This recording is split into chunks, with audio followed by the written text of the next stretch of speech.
Don't worry about it, don't worry about it. I've never used it, maybe once. Roll call, please. Call meeting to order. Brian Card, Here. Edgar Lawrence. Here. John Serentopoulos. Here. Matthew Wendorf, Absent with notification. Michael Huco, Here. and Keith Thurlow. Present, Matrix trying to be different, huh? always. Alternates, Matthew, you'll be voting to replace. Michael, you'll be voting to replace Matthew. Okay, any addendums? No, I just want to make you aware that we've got some more documentation from some of the applicants, but the engineer has looked through all of it, and says he's satisfied with everything that has been sent in. Just to let you know. If you have any particular questions for a particular I thought thing. you were letting me know it was a full house.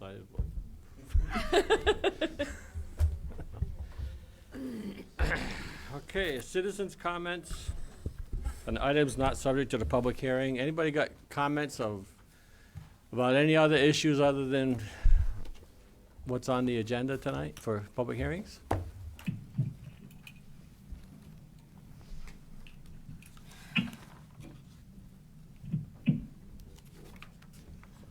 Rick Randelsky, Upper Maple Street. So, Whenever we look at things and there are options on our regulations or whatnot, we have to start looking at what is in the best interest of the town of Killingly. We've got to deal with the results of this for time immemorial. And just because developer comes in and wants to save some money, but also when push comes to shove and it becomes a burden on us, we have to look at that. So in that respect, either we should change the regulations to make it clear that we don't need to do maintenance on something or whatever, or we don't take the option, we force the original intent of the regulations. But I've seen a lot of times,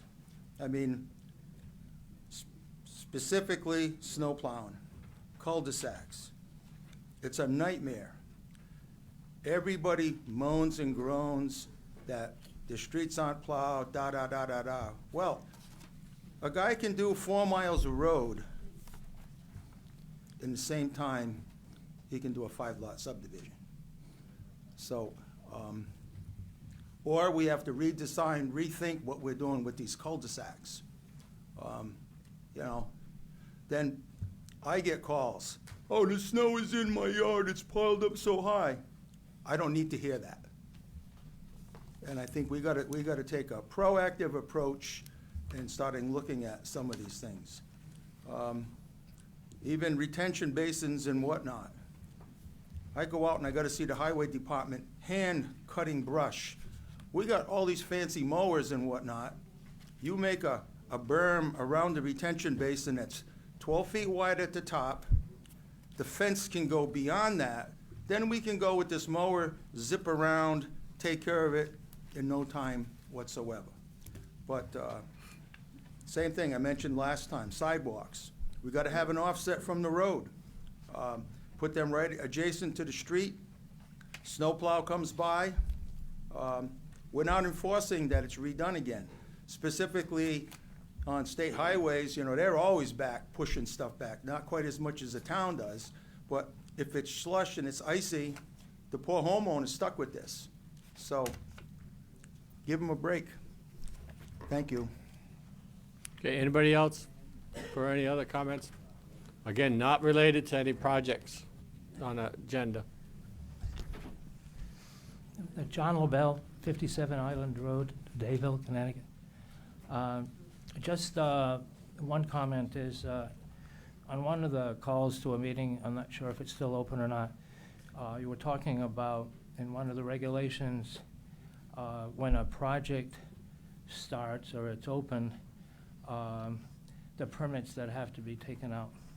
And when a project is closed, the language in your documents is fine, except that it does not include the language that is normally in contractors' documents that are part of the AIA Schedule of Values. And your language can sometimes create a potential conflict between the completion of the work that is required by the contractor versus your language. I don't remember where I saw it, but I just thought I'd bring it up. To me, it's important that you modify that to at least have a reference to the American Institute of Architects contract documents, so it's consistent. Thank you.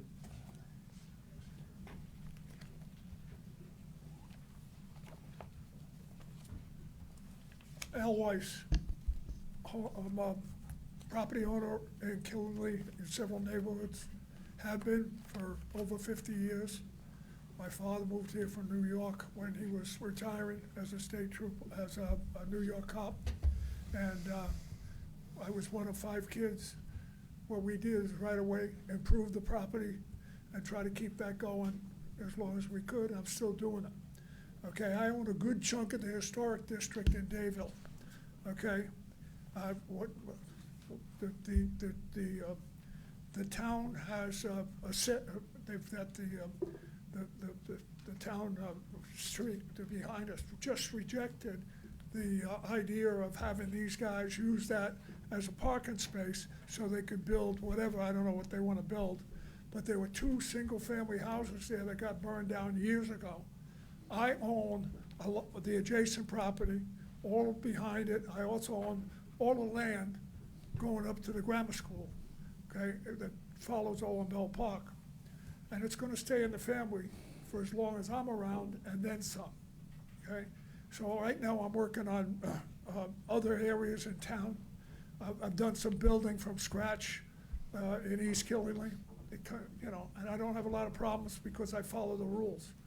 The way we are able to do this is we've got property in other areas that supplies enough income to pay the taxes. I would think I'm one of the larger taxpayers on residential housing in the entire region. Because even when they're empty, you gotta pay taxes. So what I'd like to do is enter into an agreement with the town that, first of all, we rejected them expanding that situation and allowing commercial development on that side of the street, okay? There's no sidewalks. There's no plumbing going out to the street in some of these locations. And the traffic that goes through there goes, I would say, an average of 60 miles an hour. You don't see too many people creeping through the area.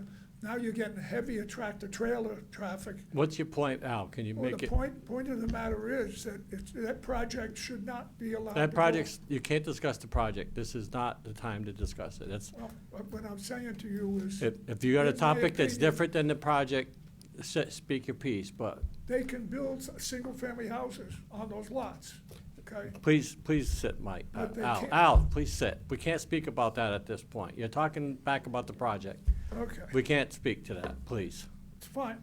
You know, all I'm saying to you is, don't complicate the situation in this environment. That's what I'm saying to you, too. Please don't complicate the night. Yeah, I mean, this guy's got $1 million line of credit down in some area outside of town. You gotta stop We don't know now. the guy.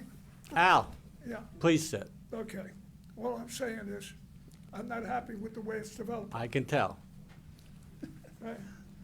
And one other comments? Speak to my wife.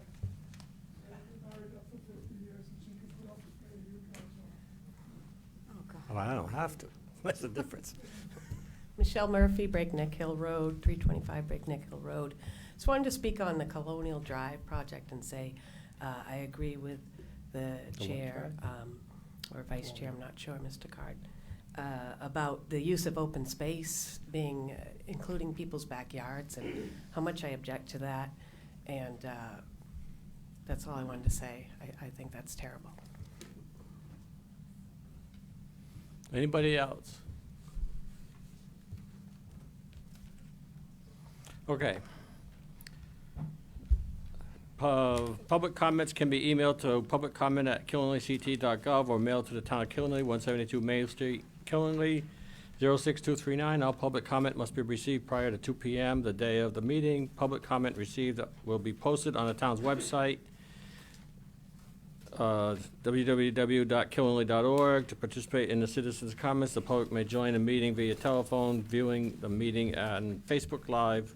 To join by phone, please dial 1-415-655-0001 and then use the access code 2630-720-4872 when prompted. Is that sufficient? Do I need to read both of them? We do have two people that Or online? are online, but those are the applicants for the next application. So the same applies to public hearings. Okay, public hearings continued.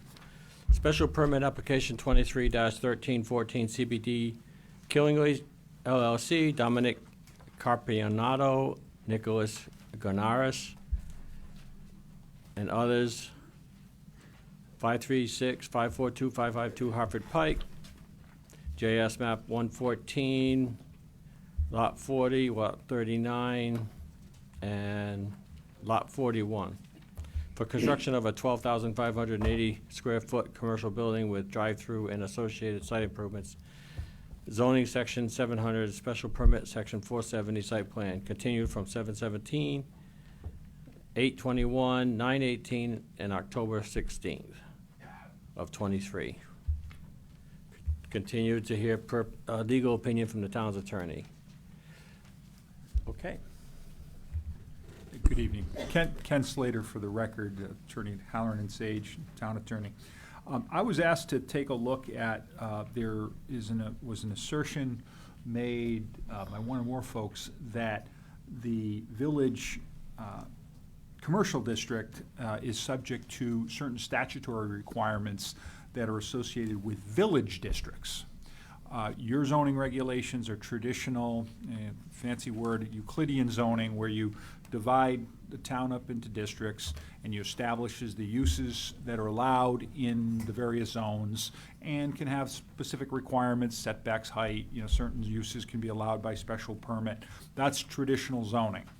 There's a chapter of the general statutes that allows the establishment of historic district commissions, and they have completely different power, and they have a lot of considerations of aesthetic concerns. There's another statute that kind of landed in the middle, and that's the the village district statute, which is Connecticut General Statutes 8-2J.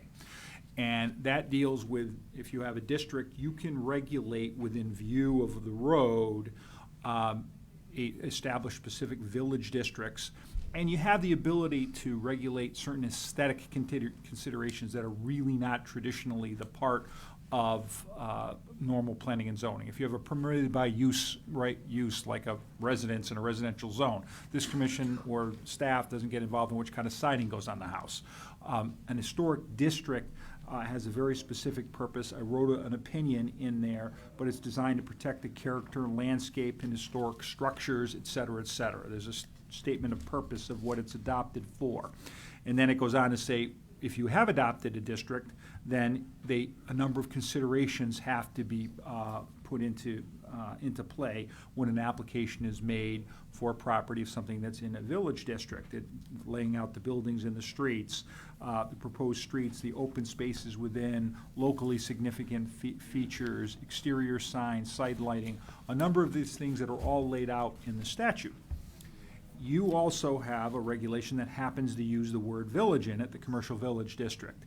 It has a very specific purpose, and it spells it right out in your statute, or your regulations, which is intended to provide residential areas with a variety of retail, service, financial, and other commercial establishments within walking or short driving distance of their home.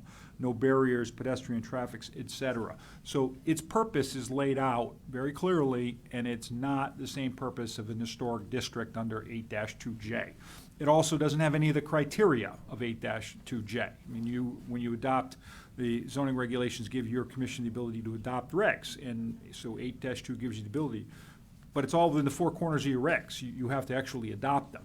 You have not adopted standards from 8-2J, and the purpose of this zone doesn't align at all with what the purposes of 8-2J is. So my recommendation to you is that you need to follow the regulations as they are drafted in the village commercial zone, and that you are not, you cannot take the language out of the statute, and that is 8-2J, and apply it to this application.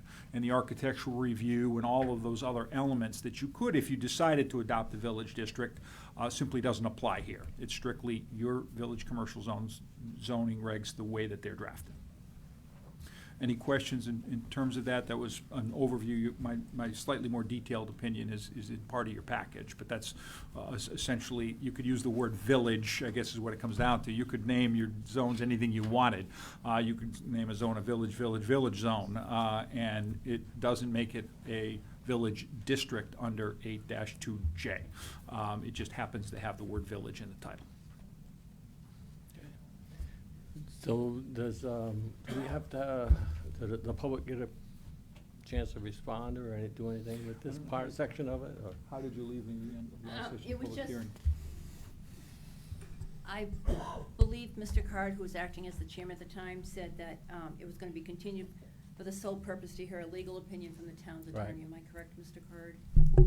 Correct, so the public hearing is still open for that particular issue. So I mean, technically, if the public wants to comment on the Attorney Slater's opinion, they can, as well as the applicant. That's why we left it open, so the applicant could respond accordingly. I just want the board to know that we did get a public comment with regards to this. You do have a copy of it in front of you.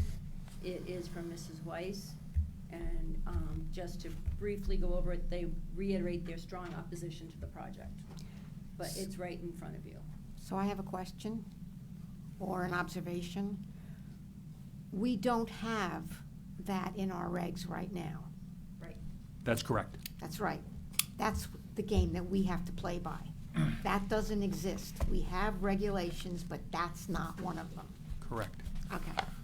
Your obligation is to follow your regulations the way they are drafted. And there are sometimes the legislature will require a town, you must do things in your zoning regulations, but your world is really the four corners of your regulations. And what you haven't done, in my view, is actually adopt the village district zone. And this is not a village district zone under that particular statute, in my opinion. Okay, commissioners, any commissioners want to, any questions? John? No, I'm good with it. Brian? Matt? Mike? Anybody from the public want to speak just to the legal opinion that was just presented?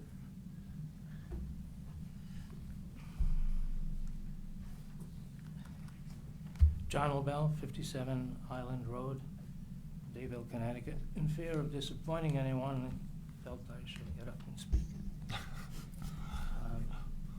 So I understand the attorney's letter to say that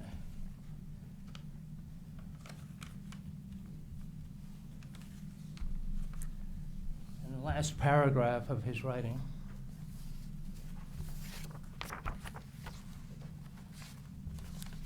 that we are mandated to comply by the regulation 420, which are in our regulations. Is that correct? That's correct. That's correct. And I have a question with regard to state statute, and I'm confused by it, is that in January 2023, I'm sorry, there's a paragraph in the statute that states that in January 2023, regulations that are not opted out by the municipality become automatically adopted. Don't expect an answer to that right at this moment.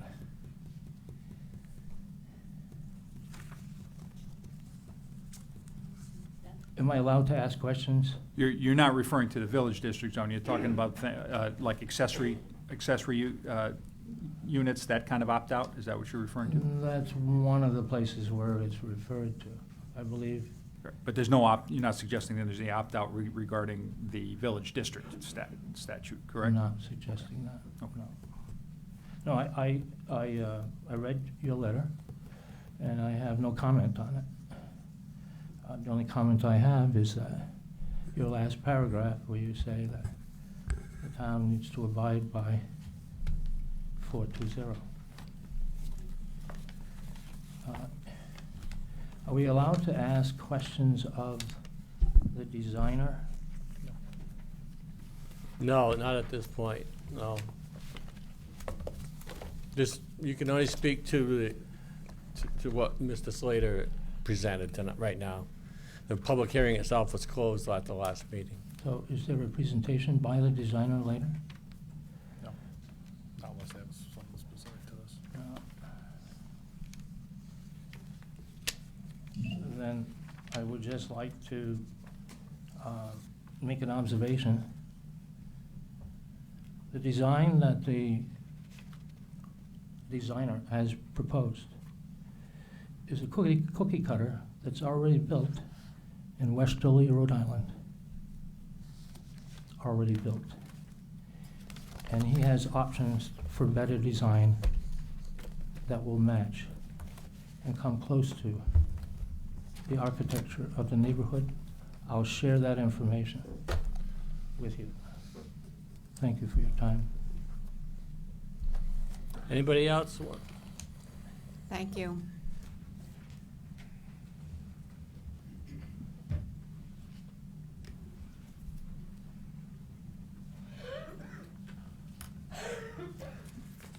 Ed Grandelski, Upper Maple Street. Where is it? I read the letter from the attorney. Now, where is it? And basically, the last paragraph of that letter says that we're supposed to comply with 420 of our regulations. Well, when we were discussing this last month, I was looking at whatever the 8J, whatever the state regulations, and I said, well, that doesn't apply. Well, okay, in his letter, I got too much paperwork here. It's confusing. But anyway, in his letter, it says we gotta comply with 420, our regulations. Well, in the landscaping, screening, and et cetera, 420.1.3, in order to provide an aesthetically pleasing development which complements the character of the town of Killenly and the village commercial intent, the development, including the architecture of buildings, shall be designed in such a manner to harmonize with the abutting residential district. I will put that in quotes, the abutting residential district. That means the adjacent bank does not apply. That means the development across the street does not apply. Further, it says a detailed landscaping plan shall be provided. I guess we have that. But parking shall not be provided in the front of any new building. Mr. Chairman, Nice. if I can Yeah. just interrupt again, we left the public hearing almost specifically to address the village district law that was put in front of us and have the attorney comment on that law.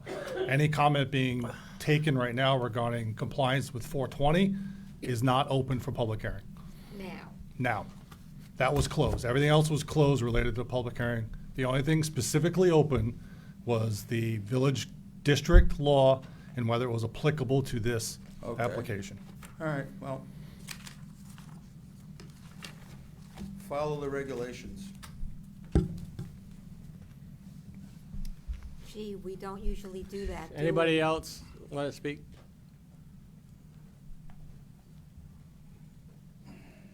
Commissioners? Anything? Mike? Can I make one more comment? If it pertains to what the attorney just said, that's all. Only if it speaks to what the attorney just said. I can't hear you. Only if what it applies to what the attorney just said. Okay. Bottom line is, we're trying to save the architectural integrity of the town and some of the stuff of the people that design stuff that built this town, okay? That's basically what we're trying to do, is save these buildings and make them produce enough money to pay the taxes. Mr. Weiss, thank you, but that's not part of the public comment right now. That part has been closed. Well, if- That part has been, anything related to architecturals has been closed, Okay, sir. Yeah, I'm not big on following rules, if you haven't noticed. But we are, sir, so Okay, please, well- unless you have something related specifically to the lawyer's letter, Listen, I've got major investments in the town. understood, sir. These guys are coming in from out Sir, of town. understood, but you need to They've keep your already comment. taken- they've already Mr. taken a Weiss, bulldozer Mr. Weiss, load. no, Mr. Well, Weiss, what I'm you saying cannot. is, they're already on my land. Mr. Weiss, no. Moving No, stuff around. Mr. Weiss, no. You can't comment on, you cannot comment on anything else that has been closed. We already made the decision that what they were trying to do is pay. Mr. Weiss, no. Pennies. None of that is open to public comment. Okay. Is there anybody else that wants to I speak? think I made my point. We'll see what happens. Here's my game plan. Mr. Is Weiss, any- Mr. Weiss, 3 meetings you've said the same comments. We've heard them. They're documented. We appreciate your comments, sir. Good, thank you. Thank you, sir.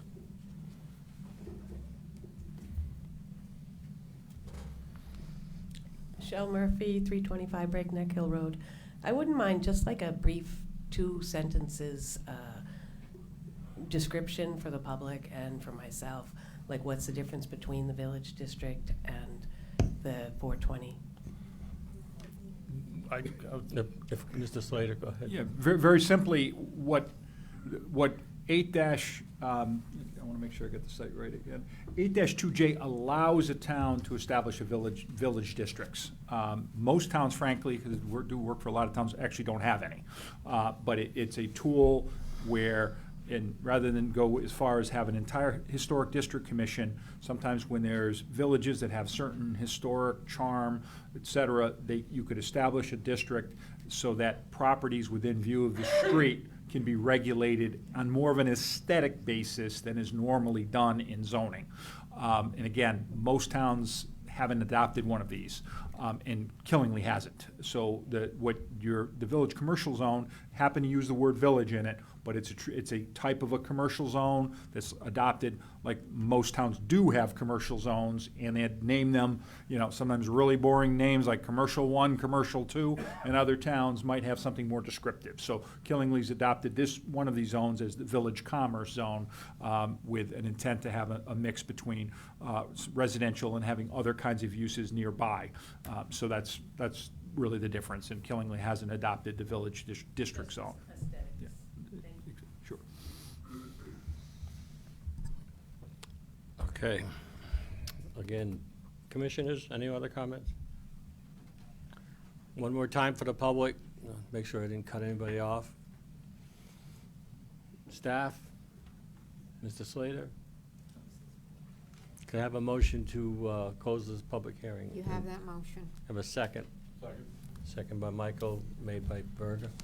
Any further discussion from the commissioners? All in favor, say aye. Aye. Opposed, abstentions? I'm gonna abstain only because I was absent last month, so. Ayes have it, it's closed. Okay, zone text change application number 23-1320, Jamin Patel requests a zone text change that would allow a redemption center as an allowed permitted use in the Borough of Danielson's Central Business District. If you could come down and introduce yourself, give us your address, please. Is the little light on? Yep, it's on. Yeah, hi, my name is Jimmy Patel. I own the 13 Commons. I just bought the 13 Commons building. So I have the idea a long time that get the recycling, like, people throwing the stuff in the ground and what's done. So I have I did look at, I did the study for like a 1 year. Thank you.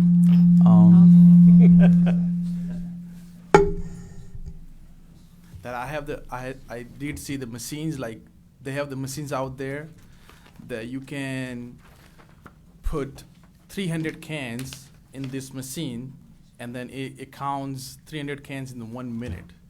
So I said, you know what? I bought the building. I said, let's try to clean the streets. I know people not going to the recycling center because they have the machine. You put each machine, and it takes like 5 seconds for each machine, and people aren't like using that method. So I have the new that machines that counts 300 cans in a minute. Then I have the plans here too. If you guys want to look at it, and it's a simple thing. So can I ask you a question? Sure. So you're talking about establishing this thing in a particular place. It's not like you're gonna go to every supermarket. No. Okay, It's for the my place. Yes. right. Mhm. Okay. And to remind me, since I no longer take the garbage to the dump, that's my husband's job now, so I don't really know what's going on there. But, we have a lot of soda bottles. Yes. And so what's the town doing with them? When they get brought to the town, I shouldn't use the word. That would be the town engineer that would know exactly what they do with that, but I believe it's a recycling process, but I'm not sure.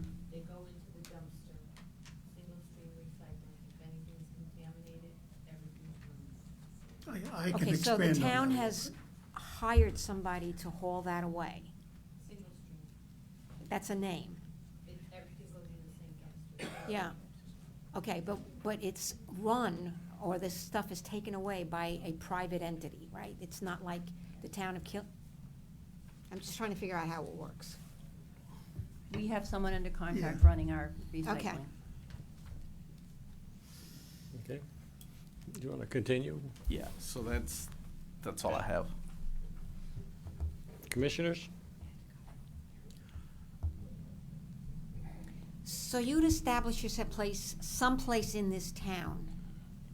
No. So people bring it in the place, and then I give them the 5 cents deposit, or from next year it's gonna be 10 cents. So I'm assuming a lot of people gonna bring in instead of like throwing in the dumpster or the garbage or like whatnot. They get the money back if they bring the cans to my place. So whatever the deposit is, says 5 cents. From next year it's gonna be 10 cents. I give them the money. And then the cans, I have the company, like if it's a Pepsi gonna take all the cans to their recycling. Coke's gonna bring their cans to their recycling. So that's what I have. And we still get the nickel? Yep, you still get the nickel. So from next year, it's gonna be 10 cents on Okay. each cans. And so where do you envision a place like this being suitably put? I know, it's, Well, it doesn't really matter at this point. We're That- just doing a that's- text change. That's the Yeah. subject to okay. this application. Okay. So, it doesn't matter. It's gonna happen all town-wide, so it doesn't matter. Okay. No. I can tell you This it'll is be borough. Borough Central Business District is what he's looking for. Okay. yes. It's on, if you look at the blue sheet, the report, it's right in there. Okay. Okay. John? No, so I have the machines. It's gonna, Well, again, that's That just, doesn't just to matter. keep us focused. We're looking at zone text change here, not an application for a business. So Oh, thank you. he's requesting a zone text change to add a permitted use in the Central Borough District. So that's what we're looking at. This is just an example. So, John? Yeah, I'd like to just just give it add up. this, and I think it shows the necessity for something like that. Now, I don't know where it belongs, but there's a need for that. Willimantic Waste was owned by the DeVito family, and they were under contract. Whoever the new owners are the ones that are servicing that contract today. But when they were servicing it, and I toured that facility, the DeVito brothers showed me these, they were like bales of cans, recyclable cans, that people were just discarding for whatever reason. Maybe they didn't want to go to those machines, or there was too much bother. They were all worth 5 cents, and now they were in a big cast that was going to be recycled, and that recycled money, I guess, stays with the state and is split with the retailers that sell those products. So my point is, I believe that there is a need for that, especially now that it's being expanded beyond the beverage, whether it's sodas or beers. It's being expanded to a lot of other cans and bottles. So there's a tremendous need for somebody doing that, where people at their convenience can drop off something, allow them to sort it and redeem whatever they're paying.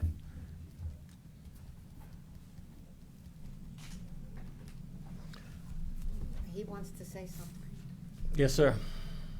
So this type of use, primarily in Connecticut, exists mainly just on the 84 corridor and the other side of the state, being this state licensed facility. When we worked with the applicant initially, there was none on this side of the state at all.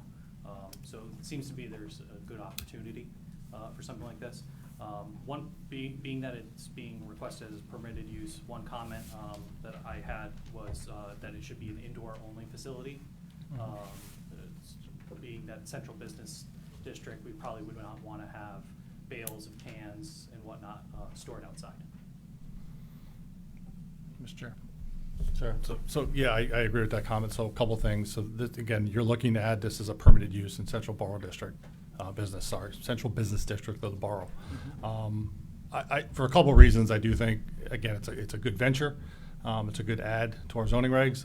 My opinion, it should be a special permitted use for a couple of reasons. One is what Jonathan just said. Again, we need to know about storage, whether it's inside or outside, volume of storage, hours of operations. I could not find anything online regarding licensure.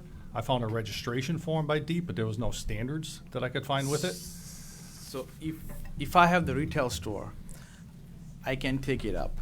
But this is like a whole, just for the It's just redemption center. Redemption Understood center, that. so- But again, I found a registration form. I could not find a license or operating standards. So because of that, I do think it should come in front of the commission for certain standards to make sure we understand what's happening. Yeah. Because again, outdoor storage of bales, quantity of materials being stored, is it just cans? Are you going to be looking at plastic storage?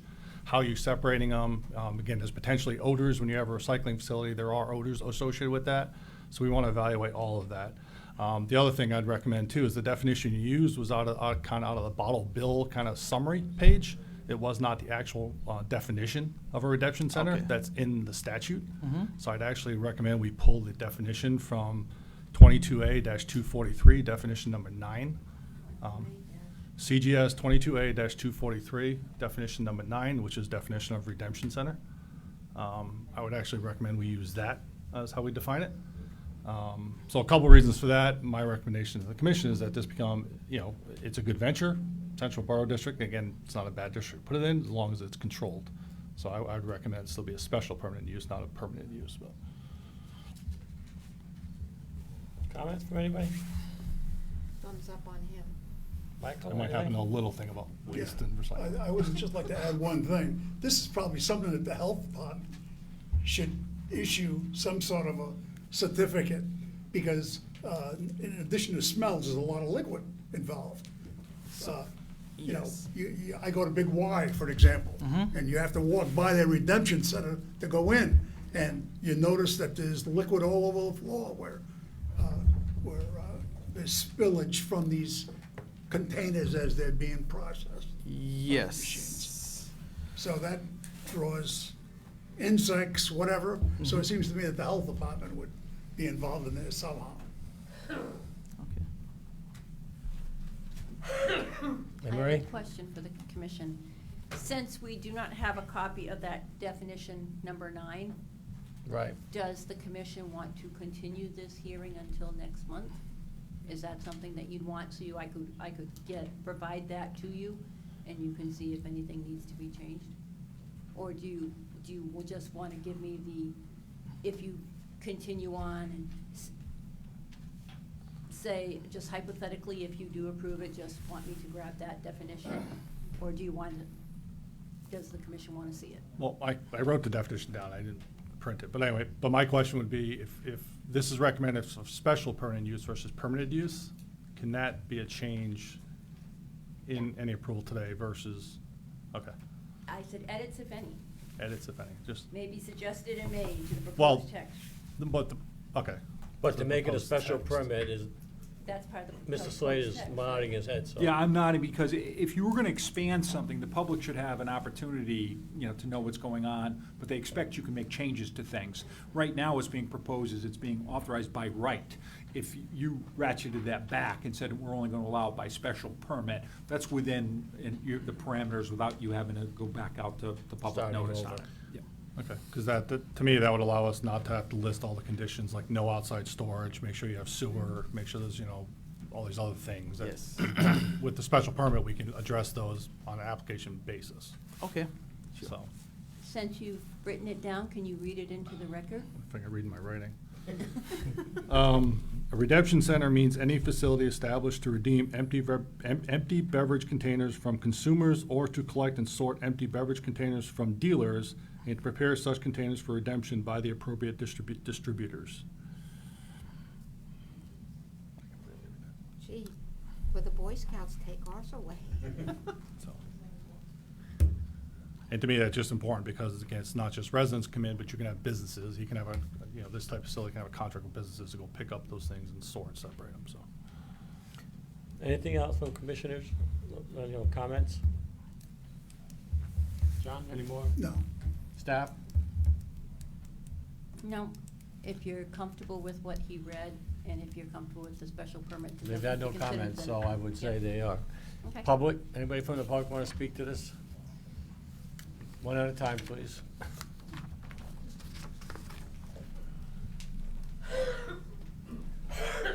Ed Grandelski, Upper Maple Street. With this, you did mention sewers. How much effect does that have adding flow to our sewer plant? Right now, we're just about at capacity. So if you're gonna be washing down things and whatnot, this is more than just a residential or small commercial.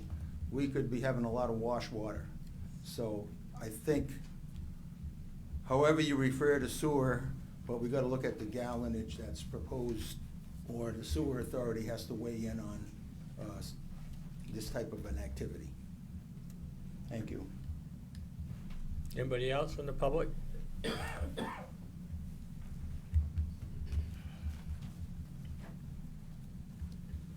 Good evening, Dave Canoyer, 21 Mountain View Landing. First, for the attorney, a question. Does Stop and Shop, Big Y, are they permitted to have their recycling center?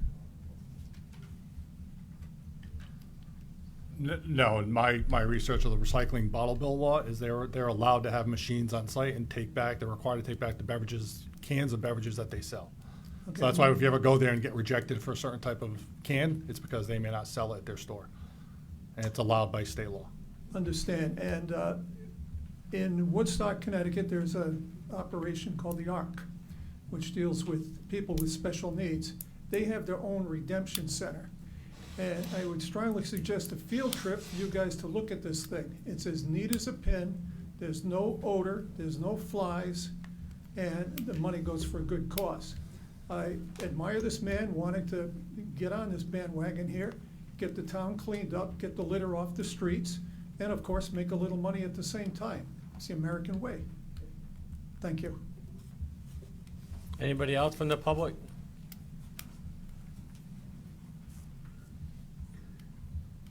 Okay, commissioners, any more questions? One more time here. John? Well, I'd just like to add one thing. I give mine to the Boy Scouts when I go to the landfill. They collect redemption cans and bottles for the Boy Scouts, if you're willing to sort them out and hand them over to them. Michael? Anything? Berger? Brian? Anybody from the public? Again, staff? Well, I'm ready to close public hearing. If someone wants to make that motion then. I'll make that motion. Berger makes a motion to close public hearing. You have a second? Second by Mike. Any further discussion? All in favor say aye. Aye. Opposed or abstentions? Okay, it's closed. Thank you. Thank you. Zone change map, application 231321, Christine M. McGannon, John E. DeLuca, Jack Hefcott, Weld, 543 Warrigan Road, GS map 262, lot 20, 2.1 acres, light industrial, request to change zone district from light industrial back to general commercial. So, anybody here speaking to that? Come right down and.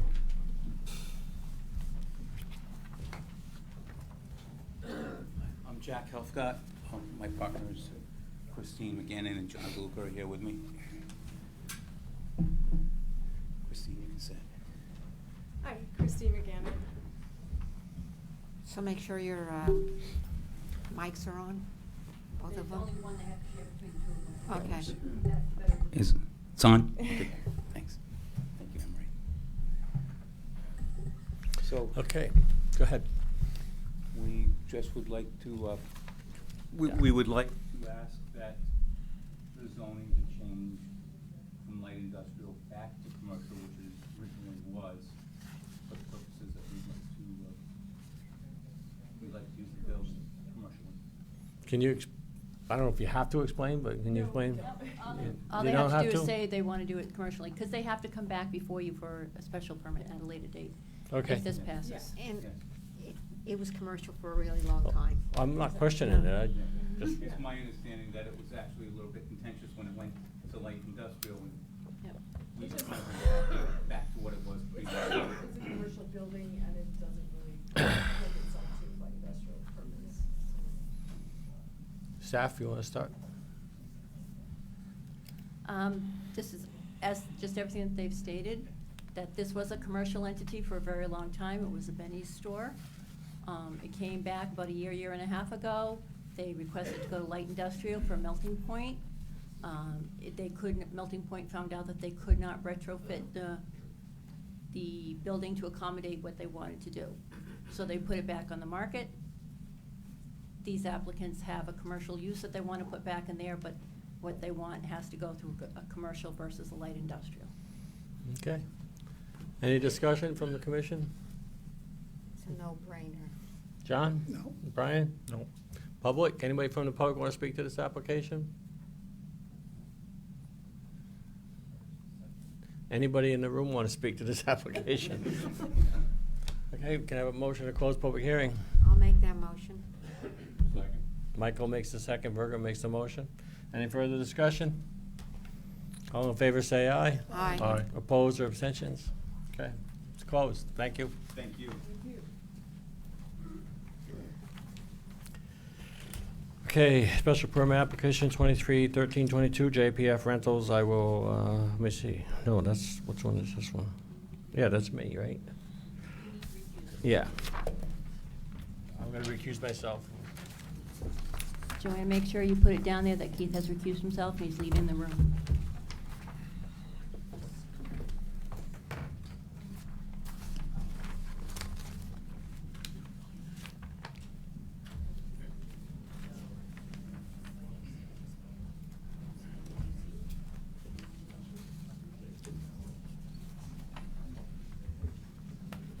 Jonathan, can you come out here for a second?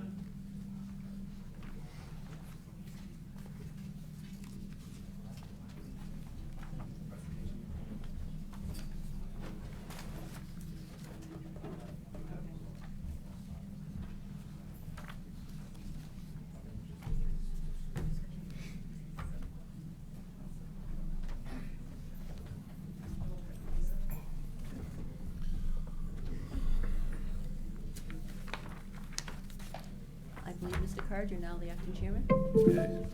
Oh, I'm done. What the heck? That's just Jonathan putting something into the computer. Okay. Jonathan, are you ready back there? Just a second. Second. Just a second. 1 second.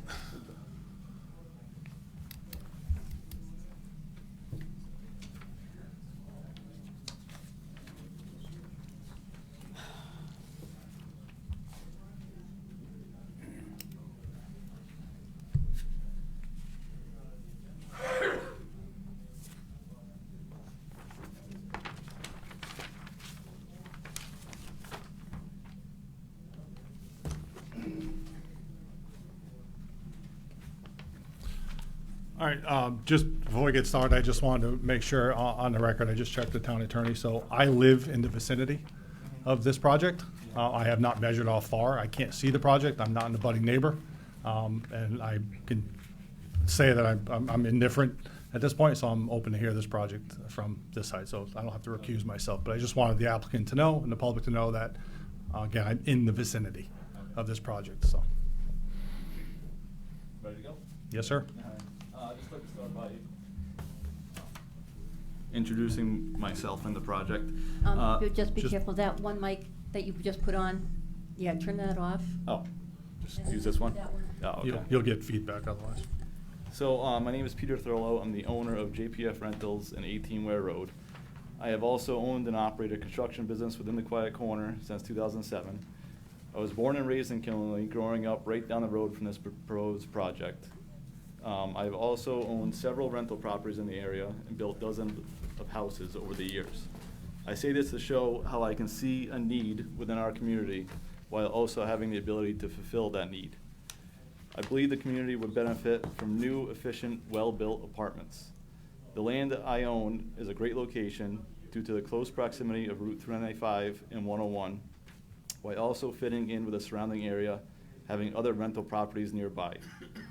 18 Ware Road is currently a 3-family property consisting of a 2-family house and a mobile home. It is 3.7 acres within the medium density zone.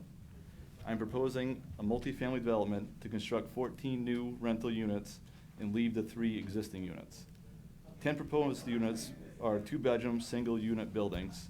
4 units would be 2 townhouse-style buildings containing 2 units each. There would be a 2-bedroom and a 1-bedroom apartment in each of these buildings. As part of my proposal, I would purchase 21 Pineville Road, which is an abutting neighbor. This property has 2-family dwelling, is 0.69 acres, and also within the medium-density zone. I would transfer part of this property to 18 Ware Road to allow for utility access from Pineville Road. This would also act as the main entrance to the new apartments. This project is to remain private property and cannot be subdivided or turned into condominiums. We believe we have addressed all the required regulations for the project, but would be glad to review any concerns from the commission or the public. I would now like to introduce Paul Twilliger from PC Surveying, who has done the surveying and plan layout for this project.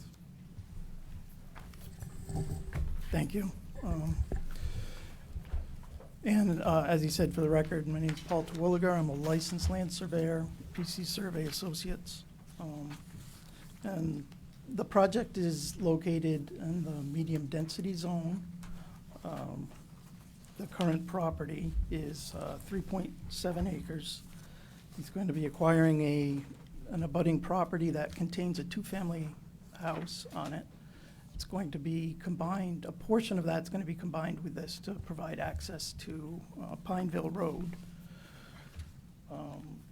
The existing property contains a 2-family and a single-family rental trailer. So it's already currently multi-family use. The proposal, if you can switch ahead to the next.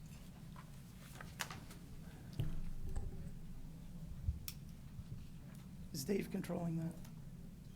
John, the next page. Jonathan? What's that? John, can you move ahead? Jonathan, page 2. That's page 1. Or One Sarah.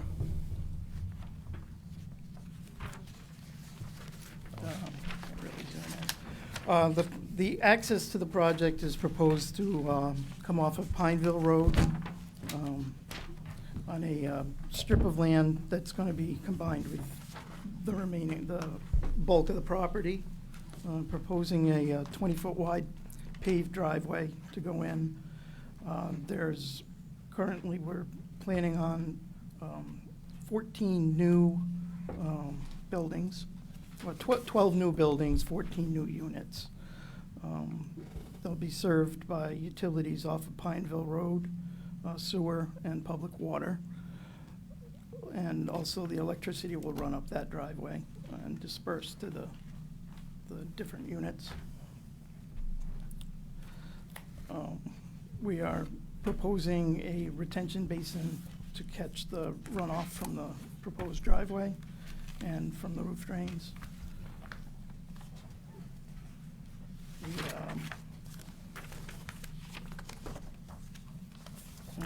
Leave the drainage to Norm Tebow is present. He will address the drainage, but for now, I'll move forward to the I'm having a hard time hearing you. landscaping plan. Me too. I'm sorry. Kind of losing my voice here. So landscaping will be put in along the boundary lines to shield any neighboring properties from the project. Proposing like pine trees and arborvitaes and shielded growth. The clearing limits, we'll also leave a buffer for along the boundary lines within the setback areas of the zoning setback lines as is required.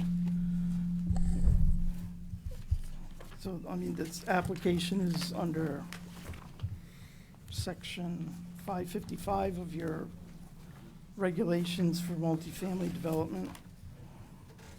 I think we've addressed all the requirements. The public and sewer and water are being used. The property meets the minimum lot size and frontage for the zone. Each of the units will require 10,000 square feet of property in order to meet the density, and we exceed that. There's over 170,000 square feet of property, and we're proposing there will be a total of 17 units when you include the existing 3 that access Ware Road. We have off-street parking at a rate of 1.9 spaces per unit, which comes out, there's a total of 33 parking spaces being proposed. We're also proposing I guess you call it a community building that'll have like a little laundry facility, 2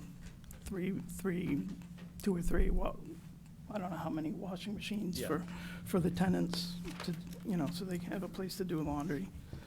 And we could put the mailboxes in there or whatever needs to be done around that. The dumpster will also be located on the side of that, Yeah, shielded from both roads. Yeah, there'll be a shielded fence dumpster pad to the west side of the building. Let's see, now back to the list here. It's going to be owned and maintained by a single entity, so all the infrastructure will be privately owned, privately maintained, so the town won't have any responsibility as far as that goes.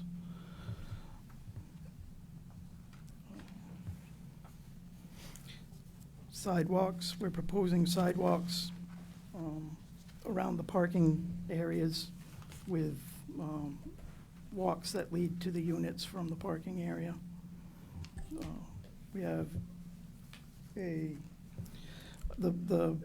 in order to maintain the coverage requirements, we have a pervious walk that heads down toward Pineville Road from the development. So if there is a need to, if there are children that need to get to the school bus or whatever, they'll have a path to go down there, and we're proposing like a concrete pad at the bottom for like a waiting area for that purpose.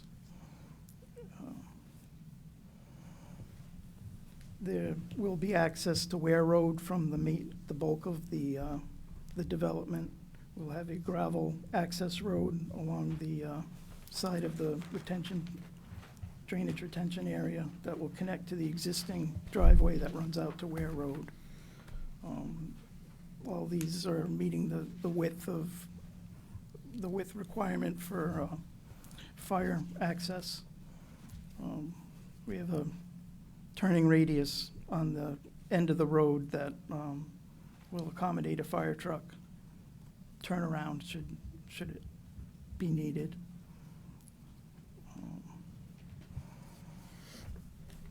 Let's see, what other points haven't I covered here?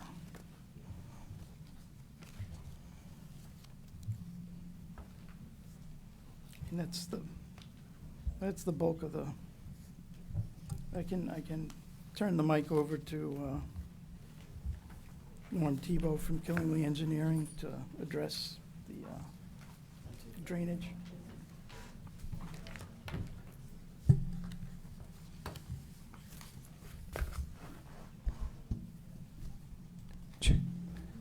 Thank you. For the record, Norm Tebow, Killingly Engineering. I'm a licensed professional engineer, and I assisted Paul in this project to design the drainage system.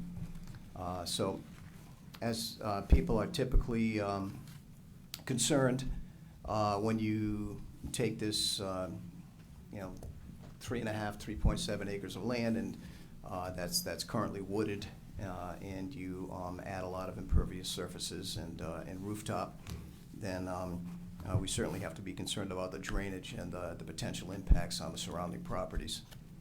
The drainage as it flows right now,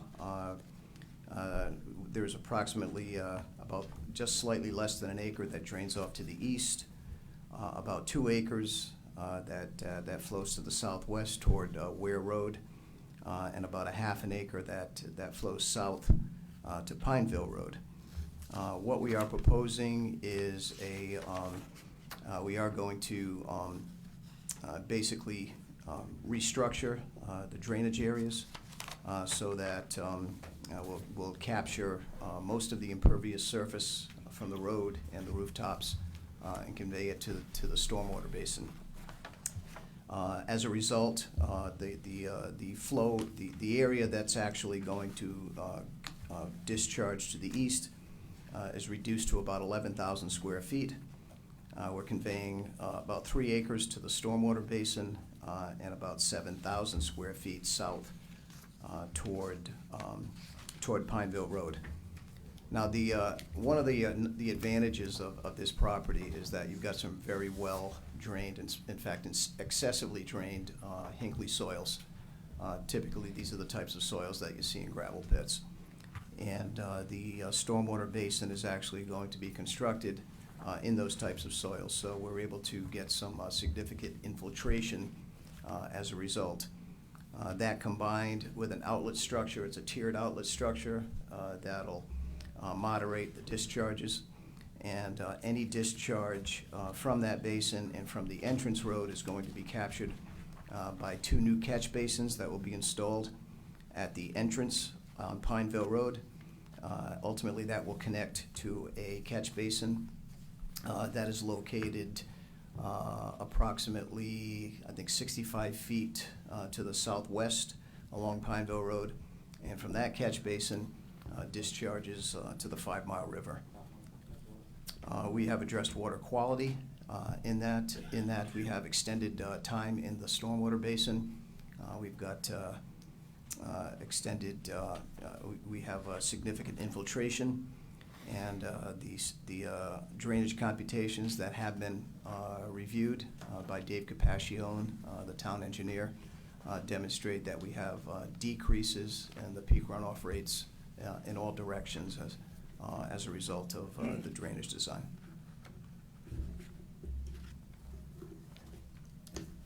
That's what I have at this point.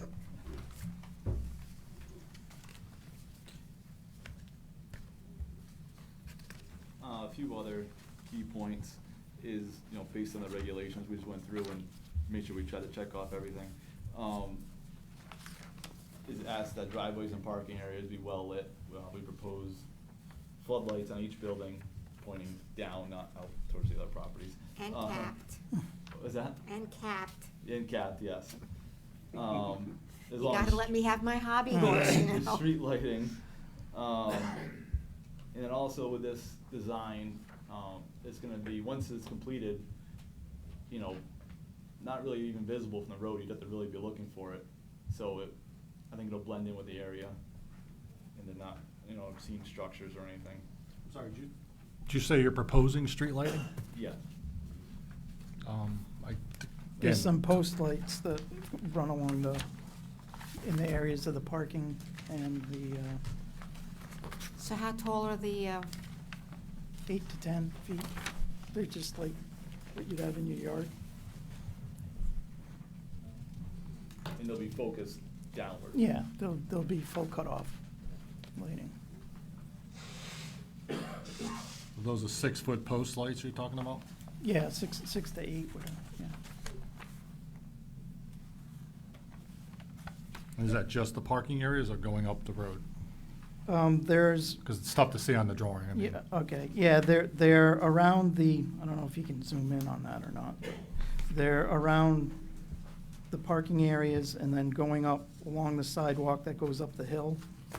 And then there's 3 that are along the access road coming in off of Pineville.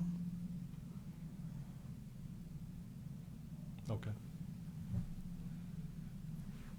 And then also the second, the gravel driveway was requested by the fire marshal to have a second means of access to the property.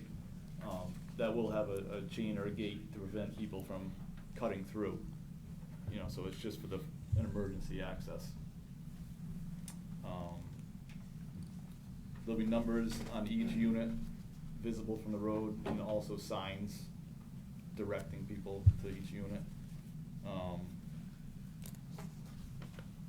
Reduce clearing, what else was there? All units will be on the ground, or all utilities will be on the ground. There are 2 building structures with 3 alternating colors, so they'll be they'll all be coordinated.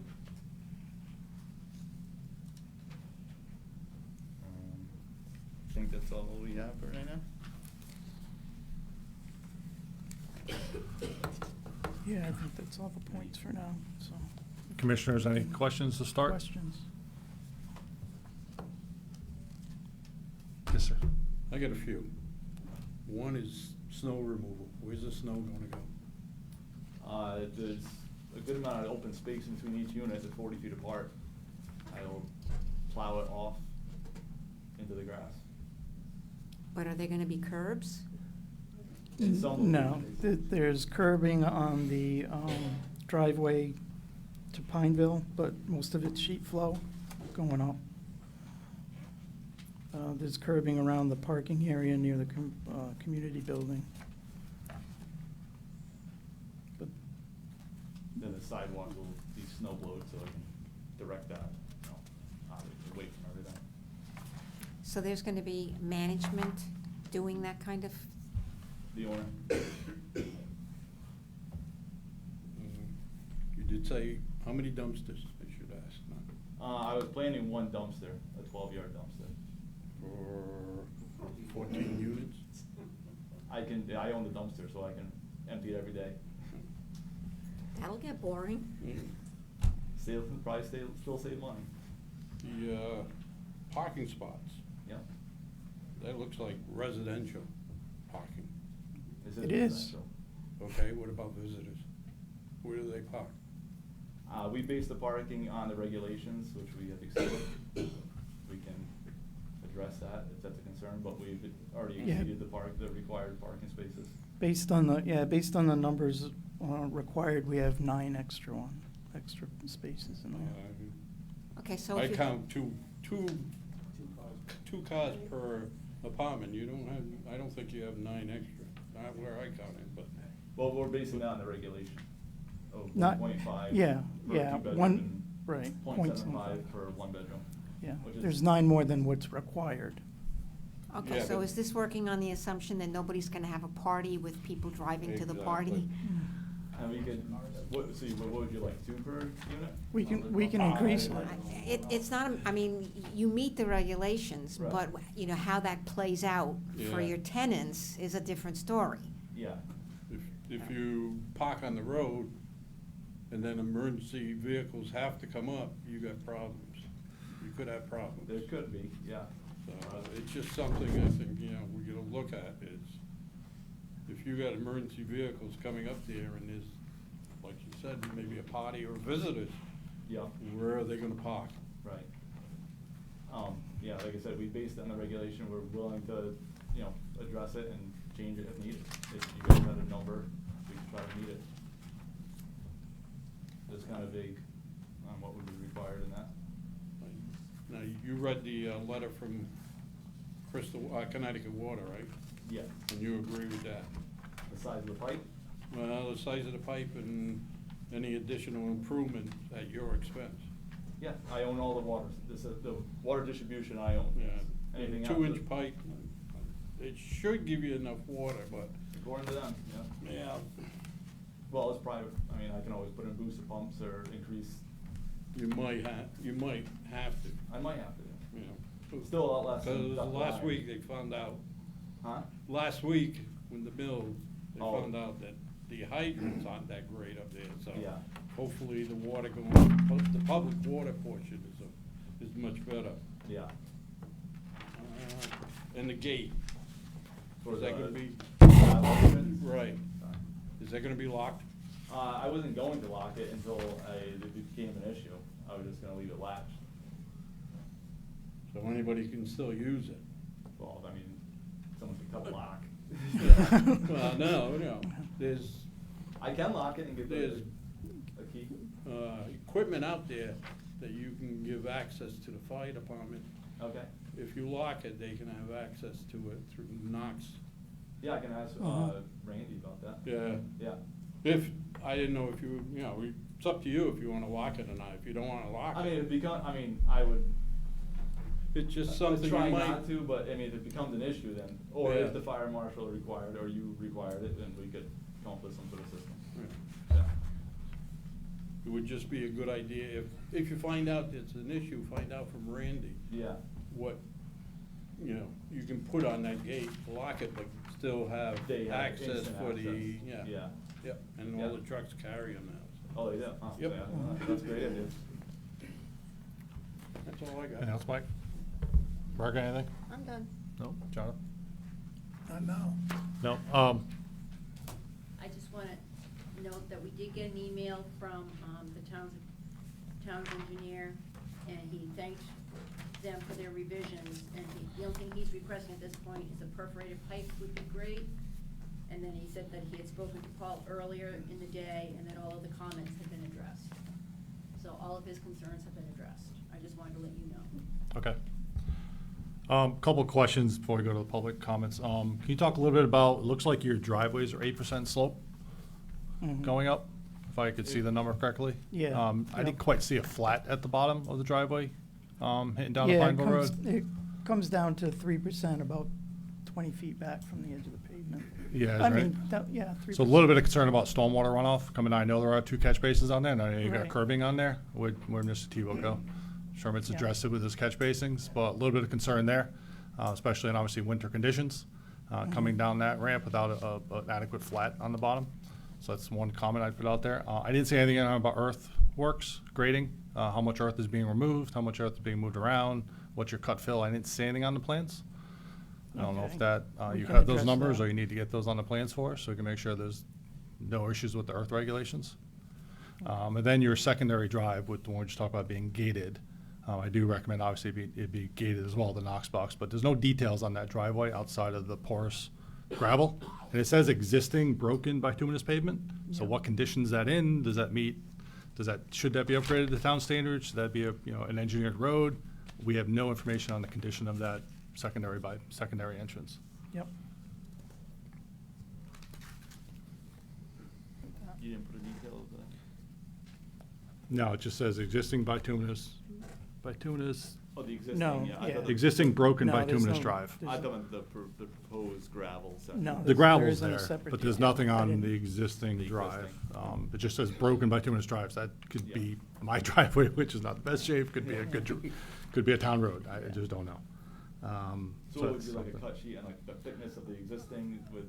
If that's an emergency access drive, we gotta make sure that obviously fire apparatus can get up that Correct. driveway. Yeah. So we have no information on those conditions, grades, anything related to that. This obviously is a pretty steep hill.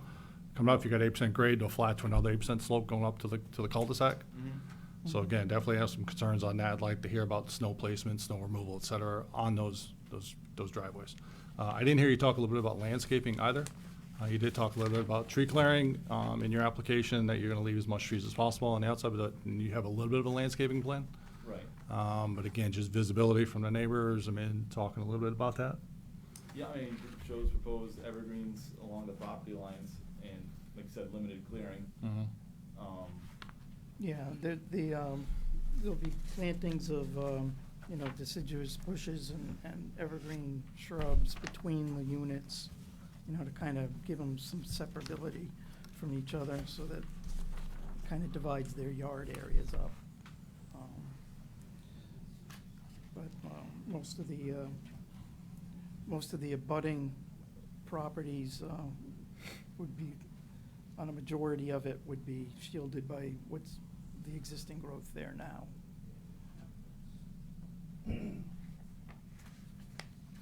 Okay, and We then. can add more if the commission feels. Again, in between the residences, that's up to you guys from aesthetics. I'm more worried about, obviously, this blending into the neighborhood in the area, right? It's a pretty rural area. The last comment, I didn't see it, you mentioned fire marshal review and his request for the secondary access. He requested that, yes. Did we get a letter? I didn't see it in the application. Did fire marshal? There was a letter, there was a Cause I s- discussion between him. Yep.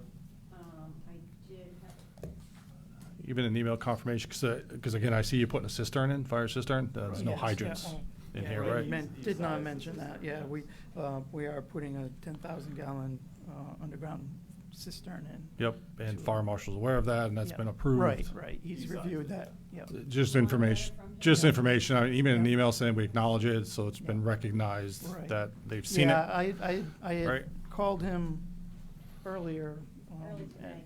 and I He just sent haven't. me, because he was on the field all day today and all last week. That's fine, they just didn't see it in the record, so. So those are my initial comments, I mean, so, we'll open this up for public hearing. Well, it's already open, public hearing, sorry. Anybody from the public, if you want to come up to the mic, please state your name and your address, one by one, please, and offer any comments, questions on this application. John Hey, just, Liddell, 57 Island Road. excuse me, Mr. Lee, just so everybody's aware too, so there are a lot of audience members, there is technically, I think, a 3-minute limit. We're very loose, but if someone is rambling for 10, 15 minutes, we try to give everybody a chance to speak, so, if you just keep your comments, productive and ongoing, and they don't need to be as repetitive over and over again if it's the same comment of the person prior to you. You can just say, I agree with that person, and then add a new comment. Thank you, I would never ramble. No, never. Neither would I. Just have a question as to why we don't require archaeological surveys on developments such as these. Thank you.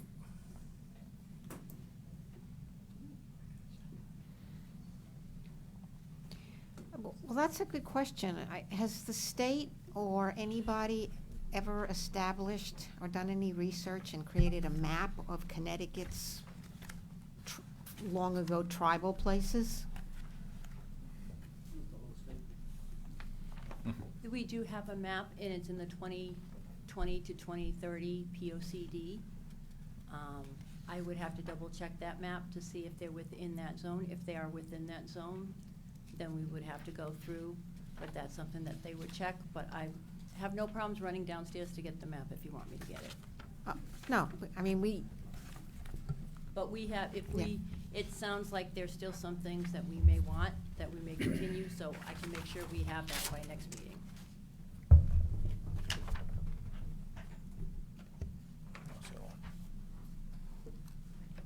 Ulatique Barclay, 26 Dark Lantern Hill Road. I have one comment, 10,000 square feet per building, there's no lot line, so I can't really determine if there's exactly 10,000 square feet or minimum for each building. I'd like to see that. So again, this is not a subdivision. This is a development on a single piece of property, so the lot lines would be the entire 3.7 acres.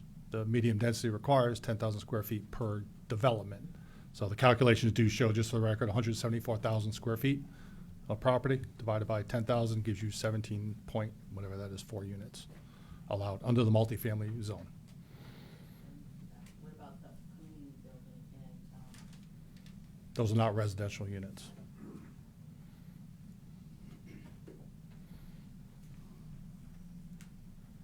Michelle Murphy, 325 Breakneck Hill Road. On that, is, like, just for our knowledge, is the road included? Is the road included as part of the lot, 10,000 square feet? So 10,000 square feet is the minimum lot size and medium density.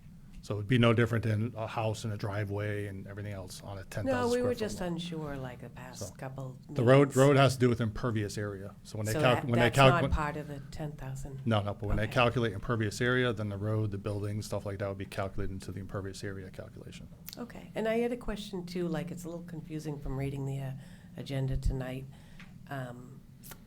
What is the nature of the special permit and what is as of right? Is it just drainage that's the special permit? That's The- confusing. Correct me if I'm wrong, the multifamily development is the special permit. So if they were just to break this up into medium density, 10,000 square foot lots, subdivision, again, it'd have to fall into subdivision rules, you get interior lot sizing, stuff like that, but this is a multifamily development, single lot owner, which makes it a special permit.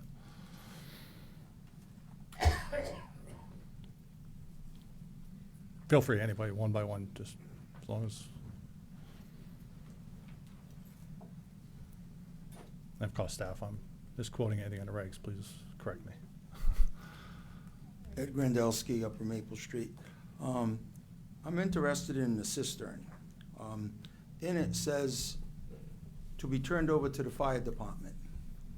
When is the fire department gonna maintain a cistern on private property? Or if that is the case, we need to get a dedicated right-of-way so the fire department has access, not just a verbal thing, we're gonna give you a fire road, but if they're gonna maintain something, they need access to get there, for whatever reason. And then there was something else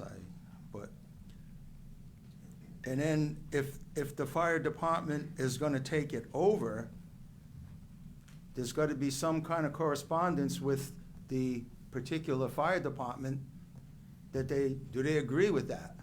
The fire marshal can agree, but he's not the fire department. So there should be language somewhere that fire department X will take over the maintenance of the cistern. Given our issues with insufficient water, we have water service and public water, and that's not enough. A 10,000 gallon tank, I don't know how far that's gonna go. But again, it's turned over to the local fire district. I'd like to see some documentation that the fire district is willing to accept that. And, like I say, and applicable easements so they have access to do the maintenance if that's the case. Just to say there's a fire road, yes. Normally, if there's a fire, yeah, everybody goes, doesn't matter, private property, whatever, they will get there. But now we're throwing in a maintenance, or even a maintenance agreement should be on there too. Never mind, they agree to take it, but a maintenance agreement, and what does that involve? Thank you. Thank you.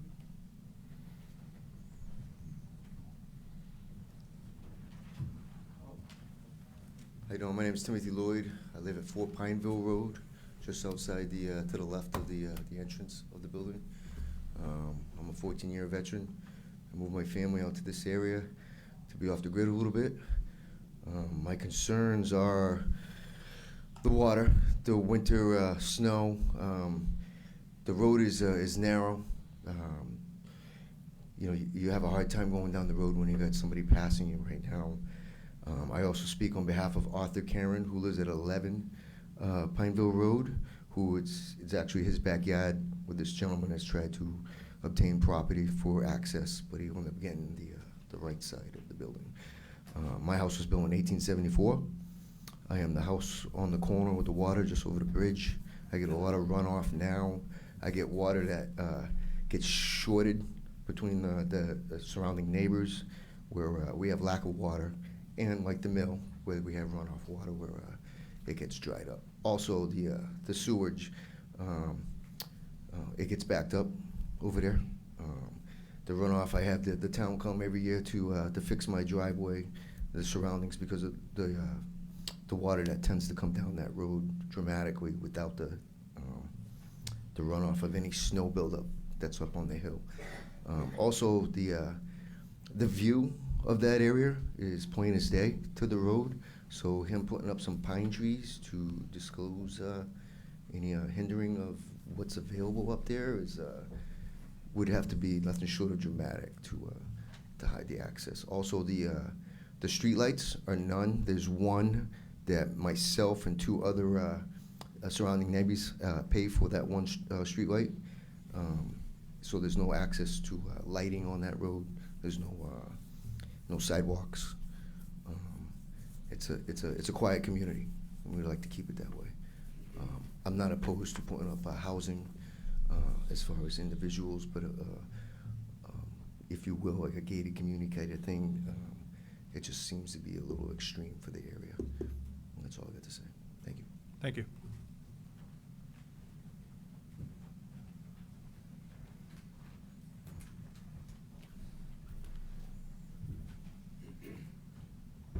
Good evening, Board. My name's Tom Egan. I'm at 108 Stone Road. I've been there 22 years. I don't know if you've ever driven on Pineville Road and Ware Road and try to make that turn there, but you have to physically stop to let the other car come off of Ware Road. You cannot take a right onto Ware Road without stopping on Pineville Road. This gentleman said it's very narrow. Yeah, it's quite narrow. That's my house. And you cannot even go two cars to where this development's gonna be. I mean, in my opinion, I think you're trying to put 17 pounds in a 4-pound box, and that's a little, excessive in that area. So, it's a bedroom community. It should be homes. I know that they want to build apartments down where we had the fire, but that was designated for that. And I just think in this area, there's homes and there's new families moving in. If you look, I think it's going to ruin the whole aspect of the area. And that's just my opinion. Thank you. Thank you.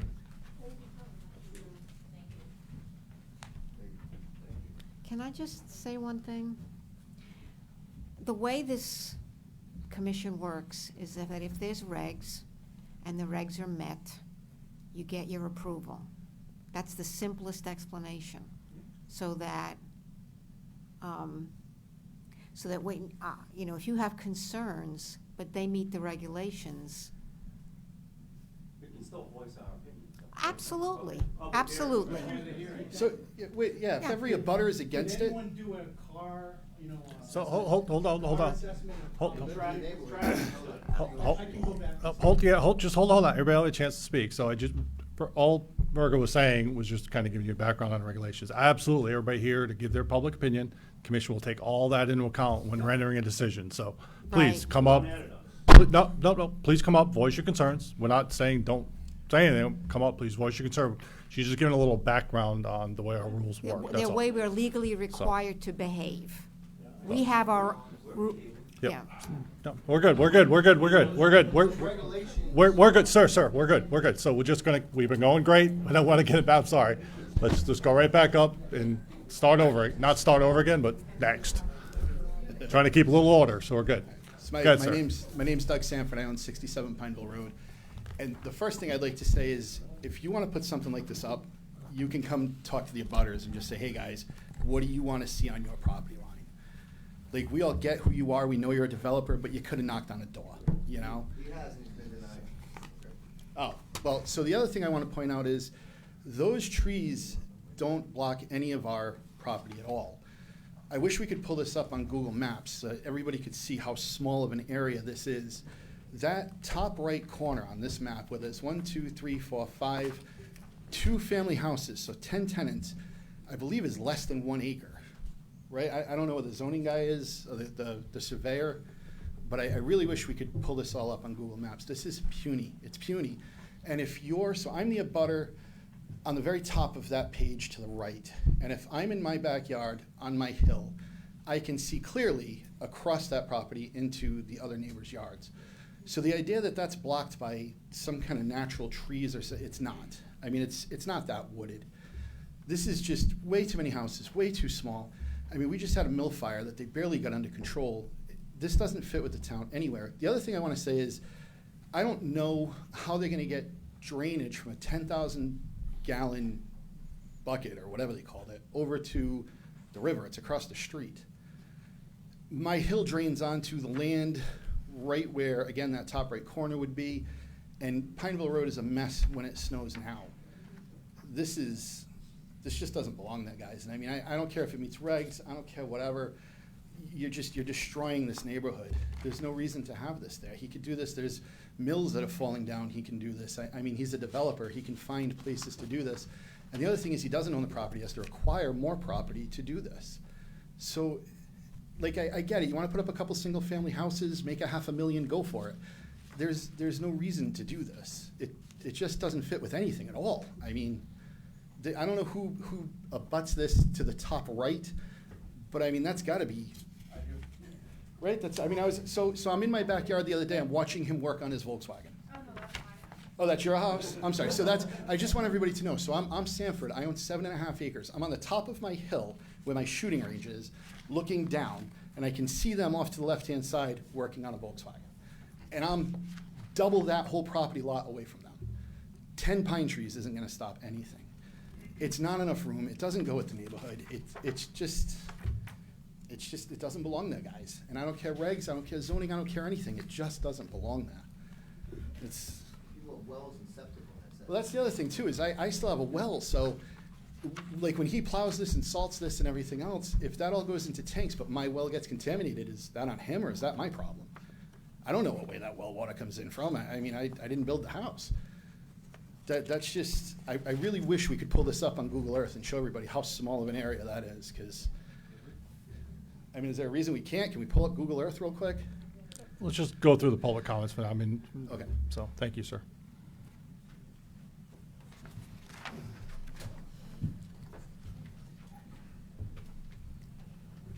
My name's Jim Heicher. I live at 16 Pineville Road, and if you look at that map, my house is where that driveway is going to come out.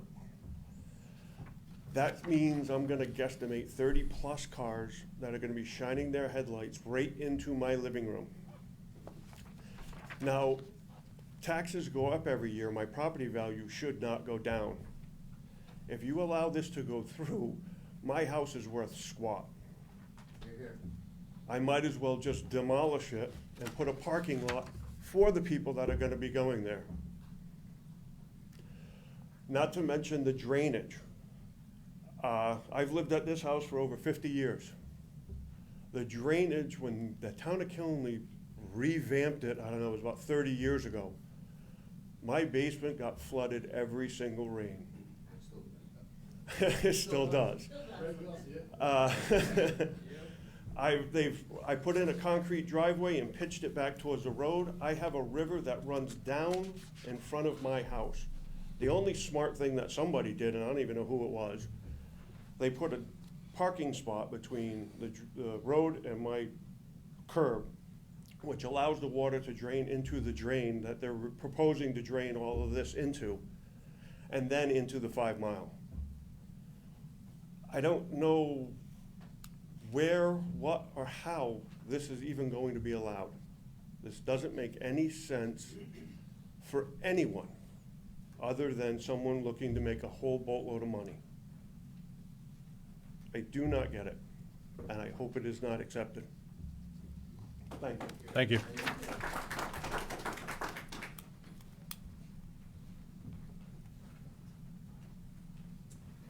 I'm Jennifer Sullivan. I'm on 39 Pineville Road.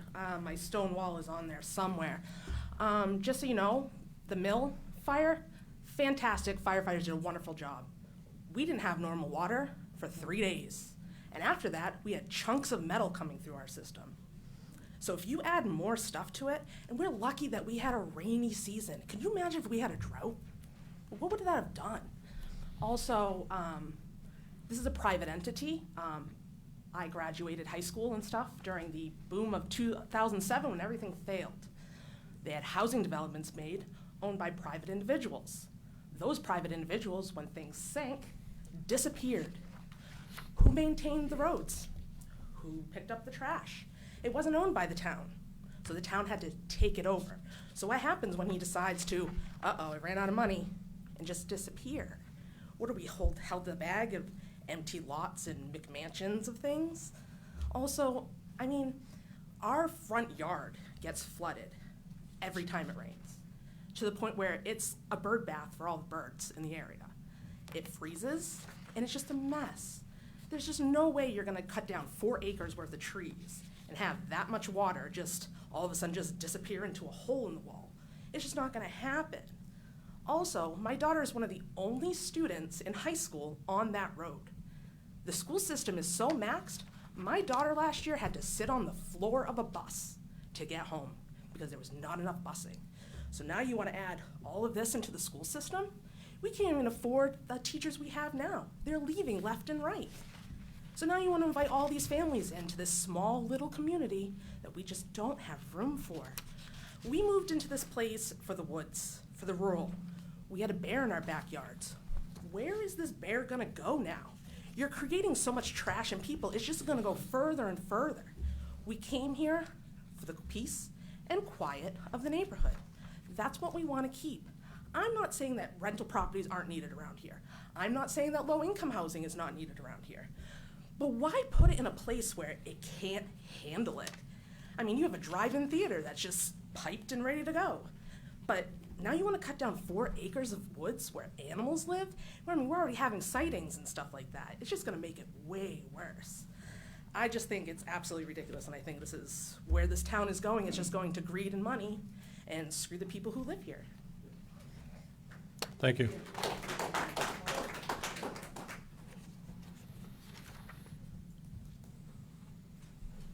Hi, I'm Lori Plantier. I'm at 35 Pineville Road.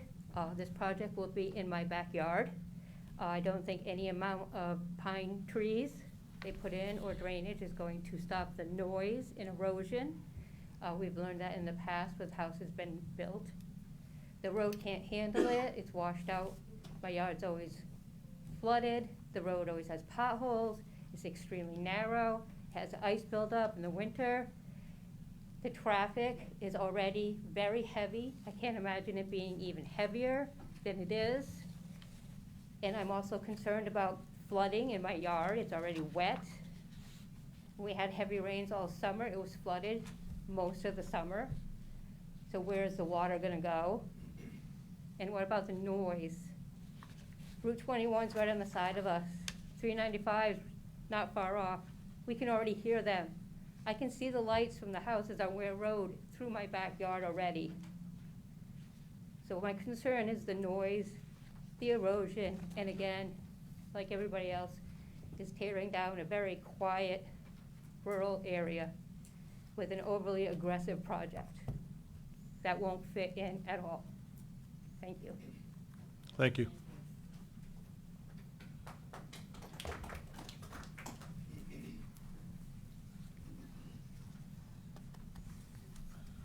Dave Canoyer, Mountain View Landing, Danielson. I'm a retired state trooper, very familiar with traffic patterns, and all their obstacles. I'm also on the board of directors at the East Killenly Fire Department. And I want to address this cistern issue. 10,000 gallons is nothing. You probably need to double or triple that. And again, if you've ever been to a fire scene, I'm looking at this traffic pattern, this street layout. It's a disaster. You put 2 fire trucks in there and you won't have access or egress for anyone else. I question the dimensions on the turnaround and look for optional space where trucks could get out of the way. If you don't have a cistern, you're gonna have tanker relays. And if you have a major fire, even a forest fire, and that cistern goes dry, then your tanker relays are gonna have to run from the 5 Mile River if there's any water. Strongly suggest you consult with the fire department and get their opinion on traffic flow and how they feel about responding to a fire and saving lives in that project. I'm not totally against the project. I don't have any iron in that fire. I'm just concerned about the people that are gonna be living there. And my question for the developer, is this a 55 and older, or is this? No? Open to everyone? Then again, the parking issue, everyone's a two-car family. When the kids get older, then it's 3 cars, so I question the number of parking places and its feasibility. Thank you. Thank you.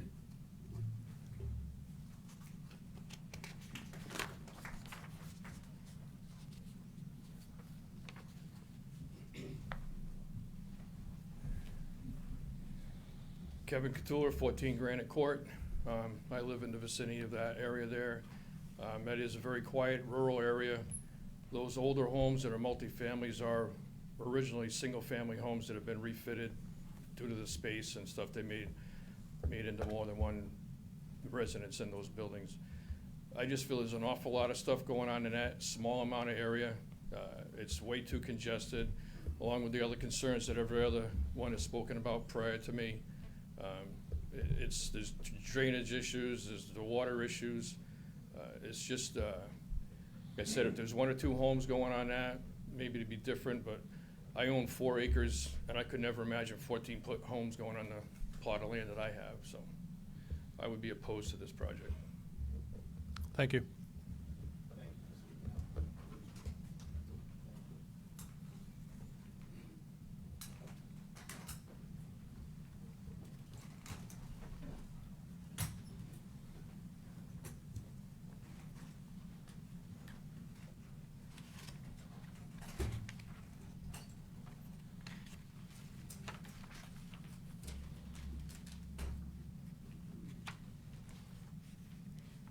Good evening, everyone. I'm Gabrielle Baker. I'm a homeowner on 14 Ware Road. I'm concerned about the development plan behind my house. It's going to add more noise and traffic to the area.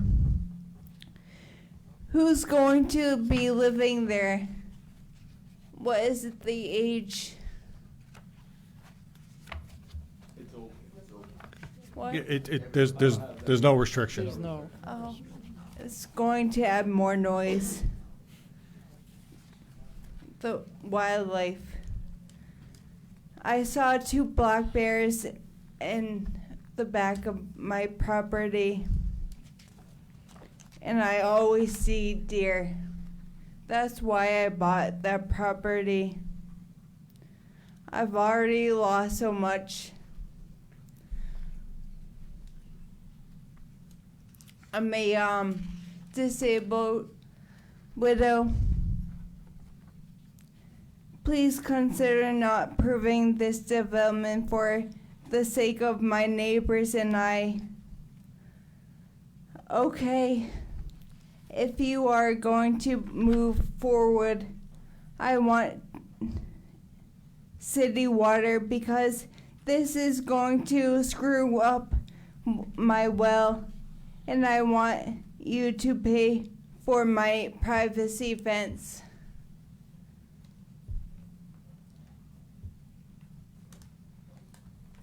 I'm Mike Mime. I live at 90 Mason Hill Road also, and I'm Gabby's father. I was looking at the retention pond. The retention pond seems, most certainly it's gonna follow the well. That was one of my biggest concerns with that. She doesn't have city water. She's probably at the lowest point of all the surrounding properties, so when the water goes from the streets to the retention pond, I'm assuming it's gonna pollute her well. That's about it. That's all I have to say. All right, thank you both.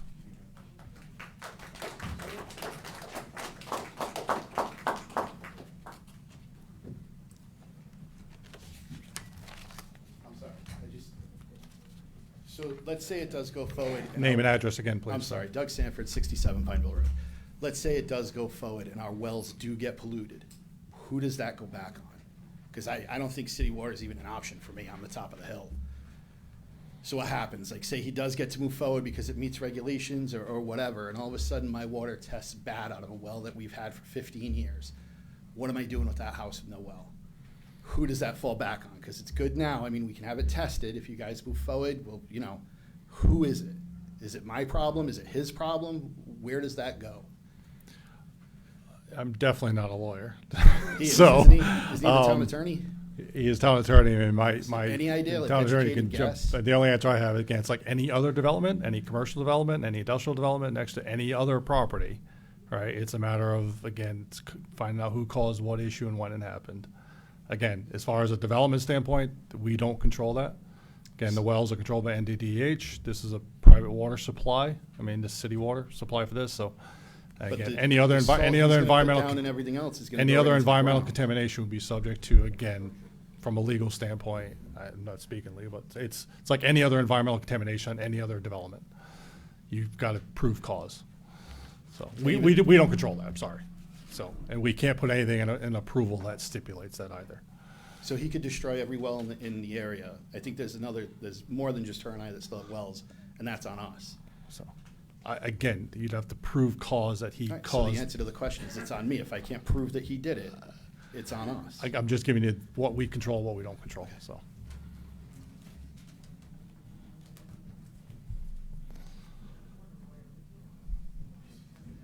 Can we go, Ms. LaBelle, then after Ms. LaBelle, if anybody new, please come up, and then we'll go back to anybody else who wants to speak again and follow up on comments. Thank you, I'm gonna ramble. I grew up in Belleville on a 120-acre farm. My grandfather was instrumental in creating the farmers market up in Hartford, the Putnam Co-op, and my father went to school on the corner of Ware Road. My house. Again. It should be a good house with a lot of ghosts in it. These regulations are created by people who started development in New Jersey. They allow for the building of various activities in the zones that we have. We have a lot of zones that allow for conflicted activities, like playgrounds, childcare centers, gas stations, and activities that are not congruous with these things. We have here a perfect example of an open space crying to be had. We have here an example of a developer who could come into town and develop one of our mills and make money out of it.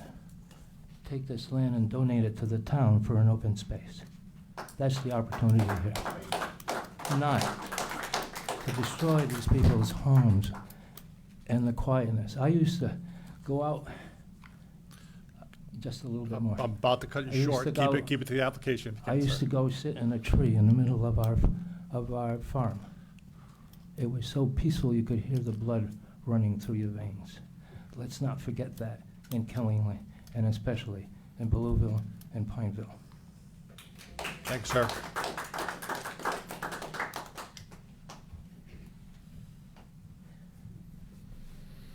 Hello, Jeff Clausen, 18 Putnam Road.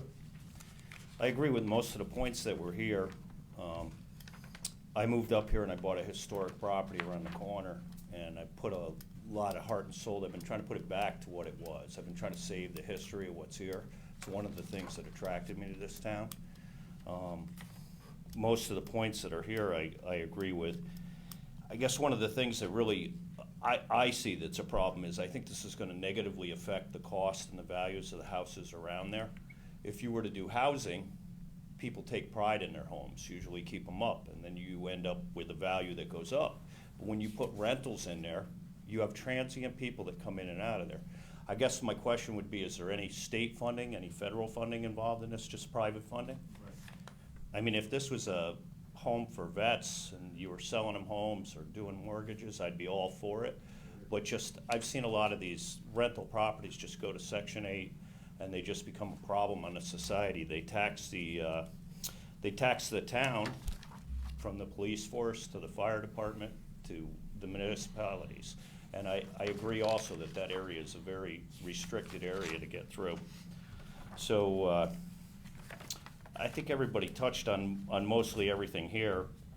I guess the safety in the neighborhood would be the other issue I'd be concerned, because we don't know who's gonna come in or where they're coming in from and how many people are gonna change. That's really gonna affect the people directly around there, you know? So I'm not for it. If it was housing that somebody wanted to put in, I would be more apt to do that, because people take pride in their property. But if it's people that are just gonna rent there, they're gonna use it and then they're gonna leave. No different than when somebody rents a skid steer from Tractor, from Taylor Rental or something. They abuse the hell out of it. So it's gonna be a maintenance factor for him on top of it. Thanks. Thank you.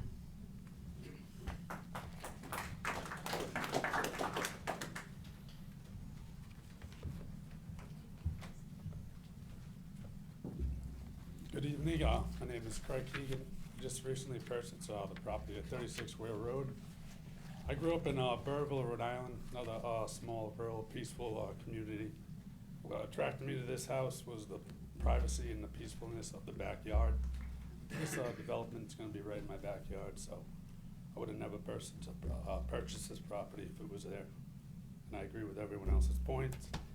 I have 2 daughters, 8 years old and 4 years old, and the bus drops off my 8-year-old daughter, that's in 3rd grade, like 50 minutes late already as is, which is a big issue that we're having to deal with. This would only make it worse. And I agree with everyone else's point that I'm totally against it. Thank you. All right, thank you.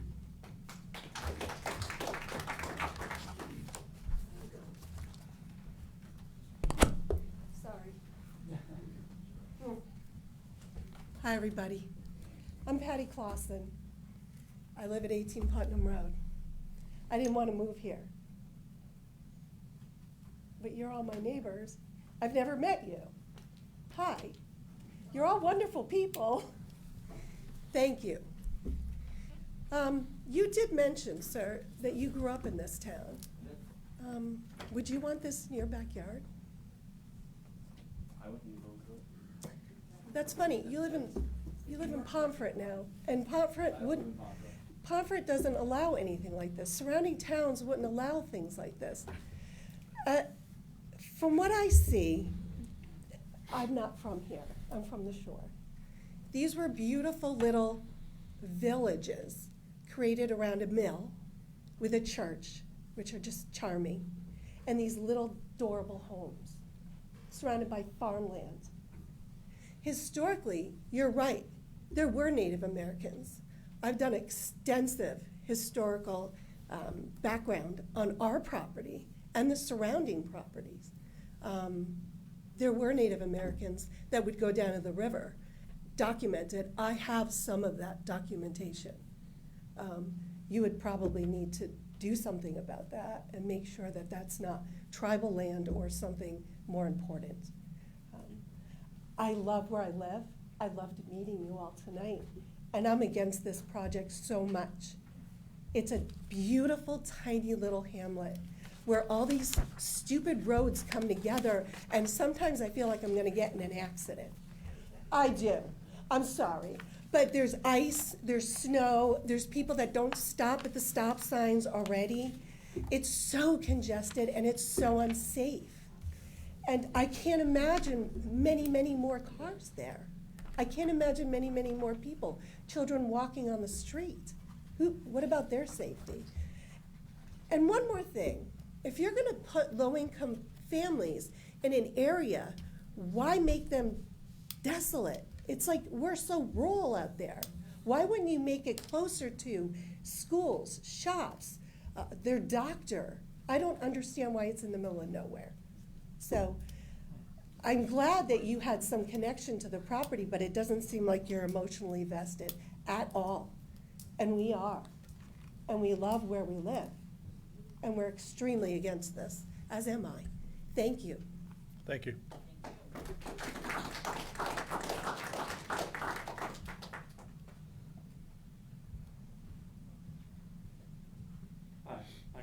St. Jean. I live on 40 River Road in Dayville. I know you, sir. I know your dad. You lived on Chestnut Hill. No? No. You lived local. Yeah, like I said, Yep. Or Breckneck Hill. You should be ashamed of yourself to rip this up between all these families, these homes. Ashamed of yourself. Hope you sleep at night. All right, can we just keep it to the application? We don't need, okay, but we don't need any attacks on the applicant personally. This is, again, let's just keep it to the application, everybody, that's all. Thank you. Ed, before you come up, is there anybody, I want to get everybody new first. Yeah, yep. Hold on, we got a couple more, Ed. You'll have your turn. No offense. My name's Emily Place. I'm at 43 Pineville Road. How long is this going to take to build everything? What's the process? I can talk directly to them. Well, we can answer by a permit standard, so these permits are good for how long? The site plan is usually good for 5 years. Okay. They can have So- an extension but they need to make sure they get the extension in at least 2 months before the end of their site plan as it is. So it takes time to rip up all this land, and then the water's got to go somewhere before the drainage is put in. And all of us are already flooding as is. So if you take out all of those trees, it's going to just make it way worse for us for potentially 5 years or more, not to mention everything else. I just don't think that it's appropriate for the area. The rest of us are going to suffer greatly, so that 14 units can be put in, and all these new families are going to do fine, and the rest of us are going to suffer. You know, we all have kids potentially in our homes that are going to schools that are already going to be overwhelmed. You're going to add more kids, just like everybody else said, to the schooling system, to the teachers, to the buses. Our water in that area already sucks. Sorry, but it's horrible. The pressure's horrible. We constantly have sediment in our water already. You're going to add all of those homes on top of it to put even more pressure on the system. The road's flooded, it's already destroyed. You can't even walk your child on the road anymore because there's no room. It's not safe. So you're gonna put these families in there and they're gonna have nowhere to go either. It's just, I don't agree with the project either, so. Okay, thank you. Hi, I'm Medati Sanford from 67 Pineville Road. About 11 years ago, our house burned in a fire. It took so long for the fire trucks to get up my hill, because they had to cut down a tree, and then the fire hydrant had no water pressure. None. So instead of saving at least part of my house, the entire thing burned down. That's our water. That's how it is. And now you want to put 14 more houses in an area that we can't even protect the homes that are there now. That makes no sense to me. I moved here because I lived in the city. I lived where my neighbor was literally right there, right there, right there. I moved to this property because it was up on a hill, and I could barely see my neighbors. Yes, I can see their yards through the trees and stuff, but they're far away. We don't bother each other. We love the way we live. This will ruin that. I can't go outside and drink my tea and look down, and I'm gonna see a bunch of people in a whole community that is in between our backyards. Is this a city or is this a town? How is that aesthetically pleasing and keeping the way our homes look now? You know, this upscale trailer park, little concrete slabs, because that's what it is. I thought this town was done with trailer parks. I'm just putting that out there, because that's what it is. It's upscale trailer park. I don't want it. None of us want it. And I don't want to have more problems with the water because the fire company needs to handle the mill. Look what happened. Perfect example. My home 11 years ago. Nothing's changed. So there's nothing this man's gonna do that's gonna make that any better. And throwing this all in there is only gonna make it worse because we haven't even fixed it from 11 years ago. Thank you.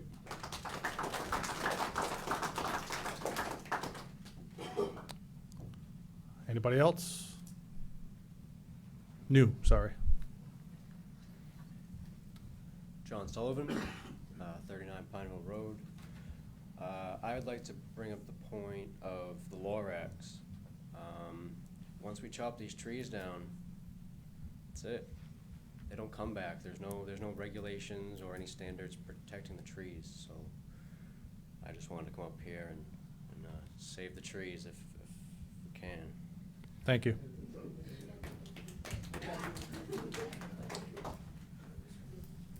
Sorry to interrupt.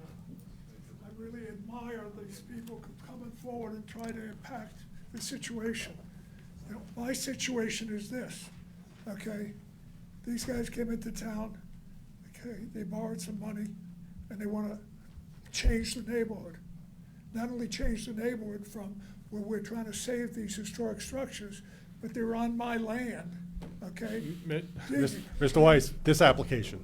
Any comments on this application? No, but Okay. I think at least take a look. We're on the public hearing for this application. Take a look at these things, and then you tell me. if you Mr. want- Weiss, we're on the public hearing for this application right now. Okay. If you have anything specific to this application, more than happy to hear it. This project was already rejected by other people working for the town. This project that we're talking about right now, sir? Excuse me? The project we're talking about right now? This project. No, here. that public hearing's closed. We're on this public hearing. Okay. Sorry. I'll Just, do what I have to do. If I have to litigate, I litigate. thank you, sir. You know what I mean? Nothing like serving papers to get some attention. Anyone else on this application?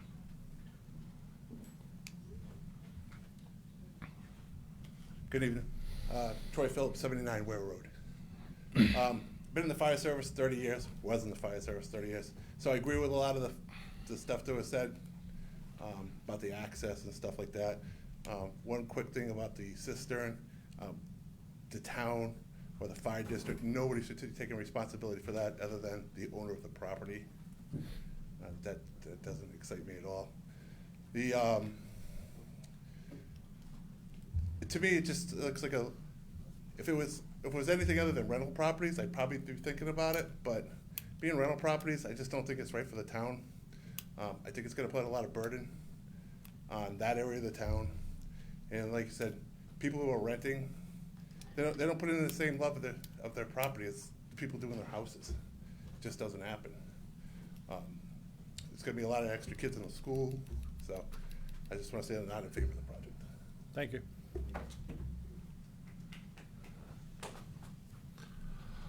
Anyone else want to speak to this application? That's new, and then we'll come back to Mr. Grandowski. I didn't forget about you, Ed. All right, Ed, come on up. It might spark some interest from somebody else.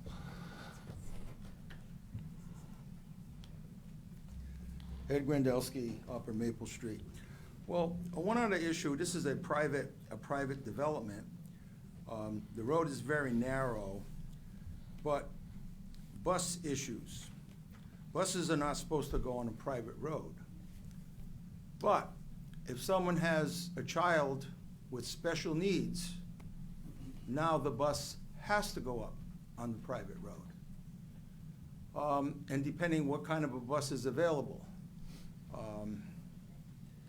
And then, if it's not plowed properly by the private sector, the town has to plow the road so the town bus can go up and get the special needs child. Everyone says, well, it doesn't happen. Well, there's a lot of issues. I think if you talk to you have to go down to the bus garage and find this out, or the Board of Education, but there's some issues there that, if you try to take one of those not the little short buses, but maybe an intermediate one, you're never gonna make it around that subdivision. And then throw on top of that, if you have a fire or something, again, that's a problem. The off-site drainage, I don't know, I guess there's some kind of requirement, MS4, I'm hearing a lot about that. I don't know if that requires everything to stay on site, but then again, excess drainage is now dumped into the, I guess, part of the town system, and then it's gonna go to maybe private property. The town may have a right-of-way to drain water on private property heading to the 5 Mile River, but who has the rights, what drainage rights? I had an issue, my folks' property, state of Connecticut came by, 1965. The abutting property owner gave the state a right to drain on their property. Okay, great. But the property they were draining on was a higher elevation than my side. Okay, the state turned it over to the town. The adjacent property owner would not let the town maintain that right of way. So we get a lot of issues. I think the water issue up there, everybody talks about high water table, there's problems now. If this does go through, the water retention and all that stuff should be first priority of business.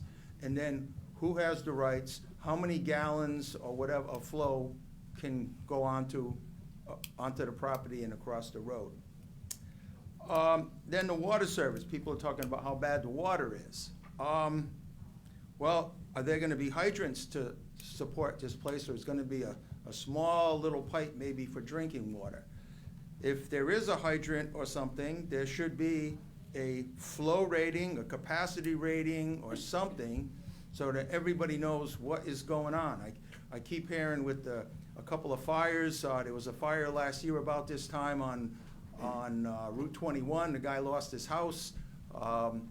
Had they had enough pressure in the fire, in the hydrant, it would have been fine, but everybody assumes when you buy your fire insurance, or homeowner's insurance, if you're so many feet within a hydrant, all they ask is if you're so many feet within a hydrant. They don't ask what the capacity of the hydrant is, that there's enough flow going through it. So, the water service is a problem, the water drainage is a problem. I guess sewer will be okay because, well, I don't know, someone mentioned about issues with the sewer backing up. Well, if you have that issue, I think you gotta call WPCA. Don't hesitate to call. That's what they're there for. If we have a problem with that, we don't want any overflow going into the river, so that should be handled with that, but I think that's all for now. Thank you. Thank you. Any other members of the public want to speak to this application? Just a quick question. Yes, sir. Jeff Glosson, 18 Putnam Road again. I saw that Keith isn't here. The last name looks familiar to their name. Is there a relationship between the two? I don't know, but So- Keith has recused himself from this application, that's so what he I will was not be, asking. he will not be voting on this He application. recused himself. He But he recused does- himself, yes, He does he have an has. influence on the board, so. No, he recused himself from the I just board. want to point out, a special permit is really just a sideways by a variance. And you have to So- show a hardship with a variance. You can call it whatever you want, but a special permit, that's what it really is. No, Like it's not. using- It's not, sir. using- yeah. It's not. So whatever semantics you can argue. Well, you guys have a responsibility to the taxpayers that are in this area, and there's a lot of taxpayers here that you guys should really be thinking about. Yes, There's and somebody- yes, There's cer- somebody that's here that's gonna gain just financially. That's all that's happening. Everybody that's in the town is gonna lose financially. So- That's in our area, so I just wanted to point that out. Yep, and I just want to point out for all the members of the public here too, we are all volunteers. None of us get paid for this. We serve our own time and we I put a understand. lot of effort into this. So to say any of us are being influenced by Mr. Thurlow recusing himself, I take offense to that, sir. Okay, we are all here and we are as arbitrary as possible. But when people All are in right. a group together, if they know each other, sometimes they have an influence, whether you. No, mean it to or no not. difference in this small town where everybody knows somebody in this town. So there's no difference. But we try to be as objective. We try to be as objective as possible. I can quit this board tomorrow if I choose to, but I serve my time, and I've been on this board for almost 15 years. Okay, serving my time once a month. So, but Kenny St. Jean, 40 River Road. I dealt with Keith Thurlow.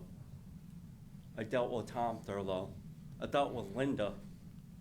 Sir, Well, sir, if so- it's related to this application, I'm more than It happy is- to hear it it. is I don't, related to the no, it application has to be because related it's to an this specific influence. application. It's an influence. This is what happens. It's an influence. That's why he recused himself to do this. It's an influence. He's getting, and he's Thank you for gaining. your comments, sir. Okay, Appreciate thank it. you. Any other members of the public? Something just went off. Okay, went back on. Dave Canoyer, Mountain View Landing. Just a question for the applicant. What is the price point of these units?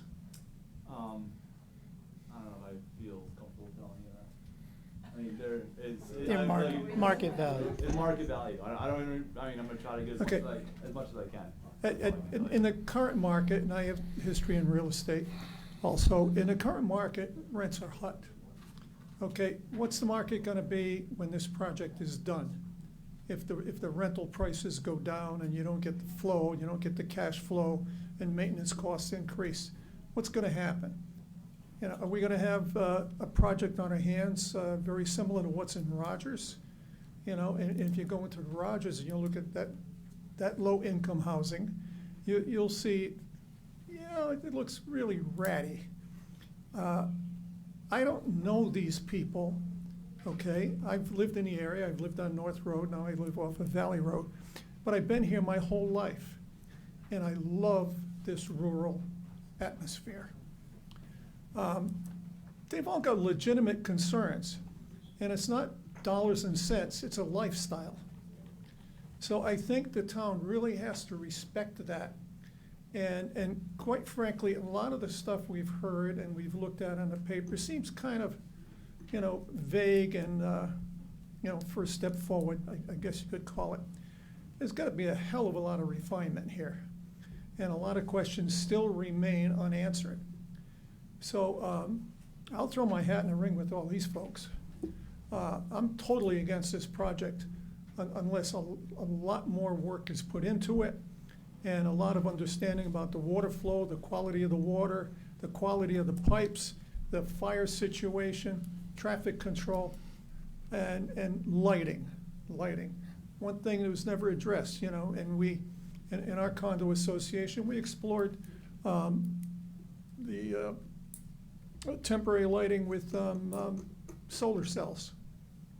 Very inexpensive compared to doing hard wiring. You know, Volactic cells, motion detectors on them, so people that walk in our little loop at night can have light. But again, this is like a rough draft of a novel. You got a couple of hundred more pages to go here before it means anything. Thank you. Thank you, sir.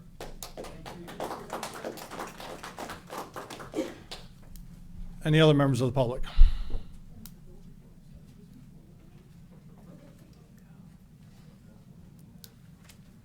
Michelle Murphy, Big Neck Hill Road. It's not just this project, like the last few meetings I've come to, I'm kind of wondering, like, what are we doing? Where are we going with the town? Like, you've got your regulations, and if you have to follow them, you have to follow them. But we may want to be appealing to turn some of these things back to lower density or to rural, because all I hear from the town is we want to keep it rural. We need housing, and that's good. There's a place for it, I'm sure, but where are we going? Are we heading to higher and higher density? Is that what we want? You know, regardless of what these regs say, then we need to be changing some zones back to lower density if that's the case. If we have to go by these, or changing some regs, because you're gonna lose the town. We're gonna lose it. I mean, that's all I got to say. Thank you.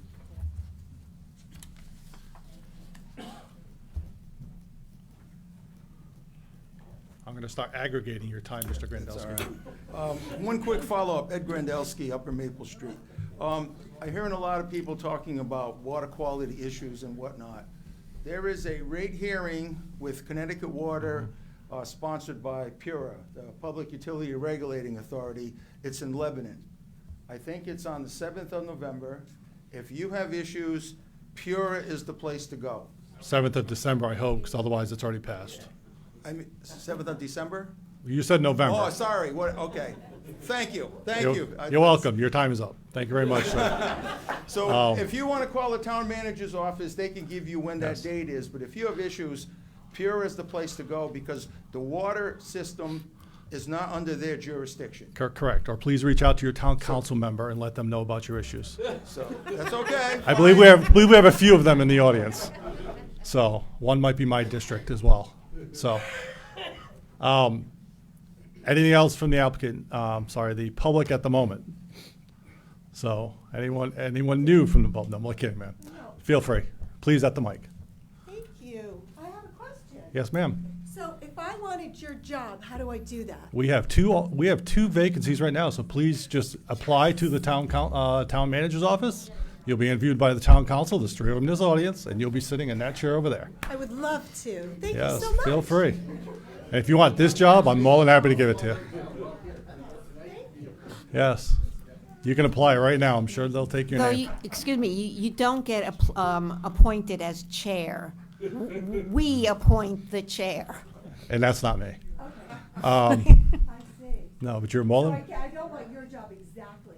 No, if you want to be on here, you go to town council. If you want to be the chair, we get to vote for you. And you will. yes.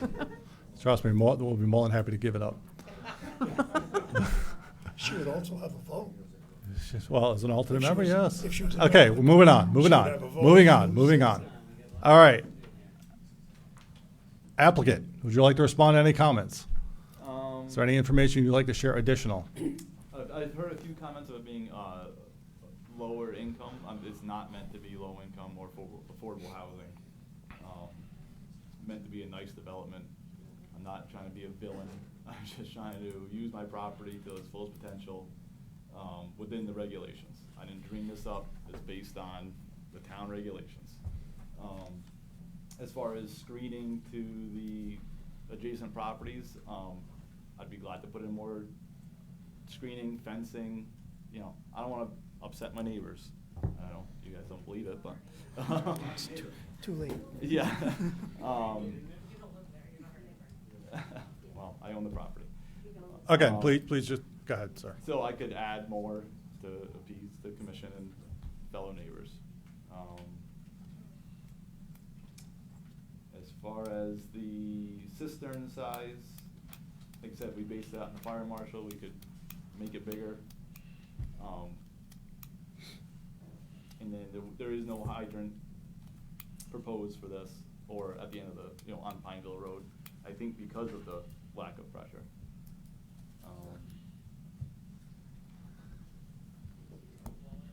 As far as the school buses getting up there, I would assume if a fire truck, if it's big enough for a fire truck, it'd be big enough for a school bus, but we could address that if needed. But that, I want a clarification. So my understanding is that if it's a private road in a subdivision, the bus isn't going to come through. Well, it's So just that the for- kids would then have to walk to the entrance. Correct. Right. But someone brought up if it was a handicapped child, they might need to have a bus go to the unit. Yeah. Yeah. But The little otherwise- bus. You're right. Yeah. A handicap accessible bus, yeah. It's not always a little bus, that's not true. Okay. That is not true. We have special kids, we don't. And then, I don't know if there's any other questions from the commission, or? Commissioners, any follow-up questions, issues? Can we talk about the buildings itself? Sure. I mean, it's, All right. there's no architecturals required. You know, it's been a long time since I've been in Belleville, but if I remember correctly, a lot of the buildings were a typical mill-type community. You know, there was a textile mill there, and a lot of the housing was built for the people that they were gonna employ. And I don't know, have you drawn up complete plans on these buildings? Yeah, it was. Or is this just a conceptual design? As far as the floor plan and everything? No, the exterior that you're showing here. You know, I know it's not a whole lot. Yeah, that's what I based it. Do you have, looking on, do you have your floor plan, I mean, your architectural drawings, are they complete? I would assume, I consider them complete. Well, I'm gonna tell you, it certainly fits in with what a mill community looks like, housing for a mill community. That's bare bones. I mean, you've got barely an overhang on those buildings. You've got 2 stories, nothing breaking up the stories. It looks like minimum size windows. I mean, I'd be curious to see how well you're heating those buildings. How And- well I'm and, heating them? It has. You know, are they gonna be insulated? There's no Yeah, I don't know if you're chimneys, I don't know familiar how with the you. new building code. but Pardon? I don't know if you're familiar with the new building code, but they will be extremely insulated. Yeah. You could heat these with a candle. Well, I'm gonna tell you, the exterior design isn't impressing me at all. And if I was a neighbor, I'd probably be concerned about how it's gonna reflect on the community. Okay. Seems to me you'd wanna make them a little attractive, you know. I was trying to make them efficient and affordable. Yeah, well, that was my, my understanding when I looked at them. That was what came across to me. You were trying to build them to maximize profit. Otherwise, you know, Well, you'd have a otherwise- little bit of design in there. Otherwise, it wouldn't be feasible. It'd be losing money. It'd be no. Well, So, unless I missed them, I didn't see architecturals in the plans. Well, I'm sorry. I didn't see architecturals in the plans, nor do I believe they're required for this type of application. I have the floor Correct. plans and the exterior views. We will, but is there architecturals? I didn't see architecturals. And they're not required under this particular application. Are those So- the- up on the special permit, right? Oh, I saw those, yeah, okay, pictures, Yeah. that's, okay. Yeah, those right there. And then if you look on the very last page, you see the Yeah, sign on it? right there, okay, thank you, that's fine. I just want to make sure I didn't miss something. I didn't consider those architecturals, but that's fine. Anything else, John?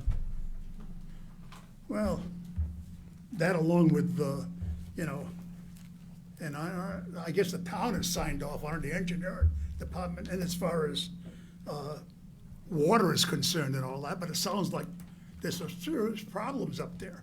And that you'd want to get that absolutely right, or else there are gonna be some major difficulties. Yeah, I just based it on Connecticut Water, you know, they're the ones supplying it. I assumed, based on what they're telling me, that there's adequate water. No, I'm not talking about Let's talk about. your clean water. drainage. I'm talking about rainwater and snow Oh. Yeah. and everything. Yeah, that was designed by a professional engineer, reviewed by the town's engineer. Do these units have basements in them? No, there's slabs. They're on slabs? Yeah. And anything else, John? Yeah. All good? Virgo? Anything? You want me to make a motion? No, any comment? No. Mike? All right, so I do think there's a few things you need to come back to us on. Again, just off the top of my head, what I have written down is the commission asked you to look at the parking a little bit. Again, from regulatory to potentially additional. Snow removal issues, temporary E&S controls. Again, that was I made. missed that part. What was it? Temporary E&S controls, I'd like you to at least address that. One public comment was Why talking don't you about. explain that to people, what that, So erosion and sedimentation controls, they've addressed formal, final erosion and sedimentation control, but they want you to discuss a little bit with temporary during construction, a little bit. Earth moving and grading calculations needs to be looked at. The access road we already talked about. Lighting and additional landscaping, you should also try to address as well. As far as the lighting, again, one of the concerns about people that raise concerns about looking at the neighborhood, whether or not they want to see those lights. I would recommend you, if you're going to have lights in those light posts, they be put on some sort of motion detector so they're not on all night, or something to that effect. Again, it's up to you to decide what to look at there.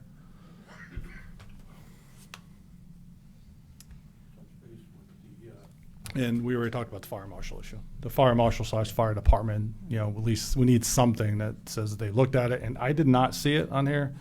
I think Mr. Grandelsky talked about the fire department was taking ownership, but I didn't see that in the notes, but unless I missed it. So. I didn't see that. Yeah, so again, just document that. I wasn't aware of that. So again, just talk to the fire department, talk to the fire marshal about ownership, upkeep, maintenance, et cetera, just so we're clear on exactly what's being offered and what's being accepted if it moves forward. and I don't think that anything was mentioned about the dark sky. It's on their detail. He did mention about Yeah, them okay. being dark sky, but Okay. they would look at that. And then the other thing that I did not see is roadway design in relation to the size of the vehicle, just to make sure that a fire truck could traverse it. Again, it looks like it's capable of, but if you just have documentation of that as well. And I already talked about the grading of the driveway, 8% stormwater control. If you can just come back and just make sure that that's been satisfied and looked at.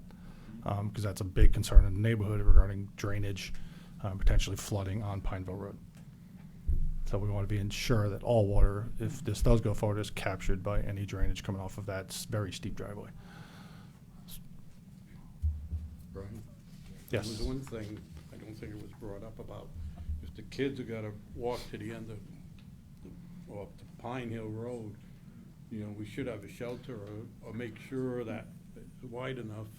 Yep, there are sidewalks. I did see a concrete slab. I actually written down, is there any shelter provided? I see you have a slab. I just had like a designated standing area and we didn't propose a shelter. Again, that's up for you to propose, but it might be something if you're trying to blend in with the neighborhood and have stuff, that might be something to look at. Yeah, because the kids are gonna, you know, if the parents don't allow the kids to stand out there in the bad weather, then they're gonna park along there, and then you're gonna have problems there. I'm sure you can go back into the record if there's anything we missed regarding comments, or hopefully you guys took notes as well. Yep. Staff? I was just writing down the public's concerns. I'll go through those and I'll forward that to them as well. You know, make sure if there's anything that they can address during that, like he said, giving more blockage, buffer zones, that sort of thing. Yeah, I would pay a lot of attention to, again, if you're gonna propose this, propose how does it blend into the neighborhood. You've heard a lot of concerns from the neighbors here tonight, again, on how this is going to fit into their neighborhood. So again, I would try to pay close attention to that and see how you can look at this development and work it, if you were to move forward with it, to have it blend into the neighborhood. So it'd be more consistent with what is out there. So just an FYI, if the board does make a motion to continue this, you'd be continuing it to our next meeting, which would be, no, it's not, my calendar's not showing up, Monday, December 18th. Okay. That's the date. Any other comments, questions, advice? No, I think you covered everything I have written down, you covered. Okay. All right. Yes, sir, in the back. Again, my name is Jim Haichu. I live at 16 Pineville Road. I fully sadly believe this has already gone through. I believe my house now is worth squat. Have addressed how you're gonna put in pine trees and evergreens and all this other things. How are you going to stop those headlights from shining in my living room? How are you going to stop the traffic that the road can't handle now? What's going to happen when the water pipes burst because they can't handle the flow? Or the sewer pipes that can't handle the flow? Now all of a sudden we have to deal with that also? I do not understand why, and I'm not a God-fearing person, how you people can allow this to happen. Is it the revenue that you guys are hurting? I just don't understand. I certainly hope that you give us consideration. Every abutter is here. Every abutter. Thank you. Thank you, sir. So, and just for the record, there is no revenue coming to this board or this town or anything. So I'm not sure what you were insinuating, sir. I'm just bringing that up. We'd have nothing to do with the tax revenue to the town. We have nothing to tax revenue to the town. It's not our job. Any other comments? Where's the plus? Any other comments? You don't like that one? Sir, if you'd like to come and make a comment, please go to the podium. So you want And to walk please, like a monkey over here, okay. sir, it has to be name and address on the record, please. Jeff Clausen, 18 Putnam. Thank you. So where is the positive to the town? It's just a negative. It's gonna cost more money for the kids to go to school and everything else. The only person that's gonna make a financial gain out of it is them. It's only gonna cost everybody here more money, and if the systems fail, it's gonna cost them a lot of more money. And it's already devaluing their houses. Don't you people take that into account at all? You really should. I don't care what the laws are, the regulations, it's what's right. Well, but the reality is that when we take an oath to be on this commission, we have to swear that we're going to follow the regulations and laws. I would hope that following the regulations and laws would get more respect, but maybe not, I don't know, it's kind of disappointing. Thank you, Verna. Thank you, Verna. Any other comments? How do we change the regulations? All right, I will take a motion to continue the public hearing. I'll make that motion. Thank you. Do I have a second? Second. All right, any discussion? All right, motion, all in favor, say aye. Aye. Aye. All opposed? Aye. Again, that meeting will be December 18th. Could we have a recess? Yep, and we'll take a 5-minute recess. Thanks.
All right.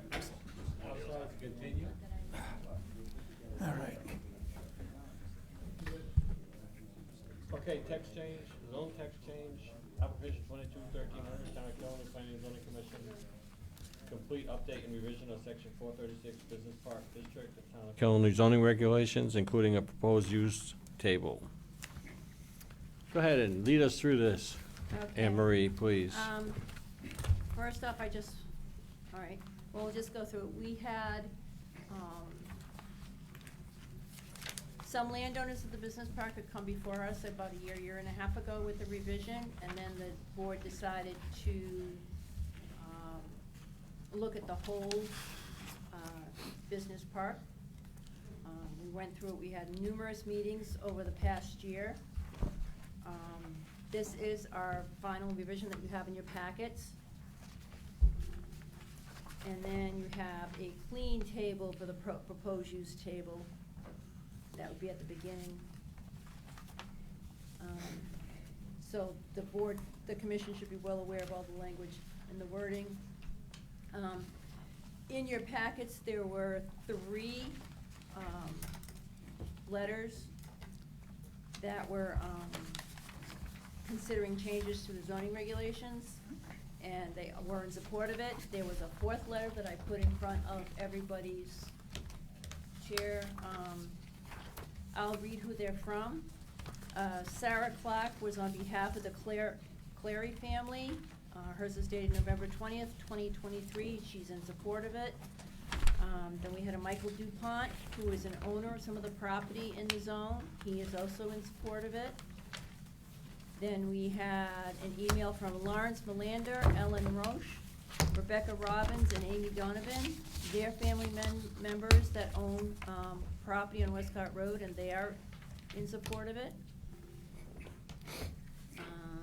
And then I've got a letter from George Jackson, who is the trustee of the Judith H. Jackson Trust, that owns some of the property, and they are in support of it.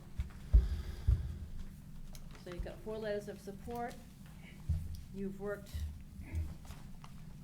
on the last year for this, going through changes of this and whatnot. So now we're at the public hearing stage. So, And legal notices were properly sent out. commissioners want any discussion with, I know we've discussed this to death over the years. Is there anything else you want to bring up? Huh? Can you just show me the piece of paper so I know which paper to look at? I can't understand. It is zone text change 20, it Oh, should say 1300. 22. 1300. 1300. Okay, thank you. Mr. Chair? Yes. So, yes, sorry, John, so yeah, it's just to go through, I think, as far as the commission, this is part of our job is to look at our regulations, and try to improve them for the better. So, I mean, a lot of the times we hear from the general public that change your regulations. I think this is one that we did look at. And we spent a lot of time and a lot of public comment and took as much advice as possible to come up with something we think is for the betterment of the town. So I hope that the general public, when they review this, will take that into account and maybe give the commission some kudos every now and then. I'm not looking at anybody in particular, Mr. Gradowski. Hold your breath. Only kidding, sir. So anyway, so I have no comment. I think we worked hard on these. I think they're in a very good shape and ready to move forward. Okay. So any other comments from the commission? Yeah, if I may. Go ahead, John. Okay. Well, I think especially in light of what happened this evening thus far, it's important that we talk about this issue a little bit and how we got to these revised regulations that are going in place. Back, if anyone lived in this town for any time at all, they know that these regulations came about because of a very controversial thing where an employer wanted to come into the area, a group got together, a special interest group. Not only did they defeat a special permit that was needed for that to happen, but then they went back and they made sure that the parcel of land in dispute, they put regulations on it, restrictions, so that nobody could do anything with it. And they felt that that would ensure them that maybe this company wouldn't come back in a year's time and try to go through with this again. Because of our application that came before us that was dealing with those restrictions, and they wanted them modified, we decided to take a look at the whole picture, and the director and all the people involved came up with a change where they came up with a new way of identifying what applied and what didn't for a special permit, and it was corrected to the point where it resembles other business parks that would be established in the area. So this is exactly what the public was concerned about. You know, you can change the regulations, but there's a That's our process to job. do it. You can't come in and demand changes to be made on the spot to suit whatever your needs are. Mike, you have anything? But if we No. choose to discuss it and vote on it and have a public hearing and all of that, then it's okay. That's the way we work. That's what we're doing this evening. Yeah. So does the public have anything they would like to comment on this set of regulations that were being proposed to be changed? The business park, which is up next to 395.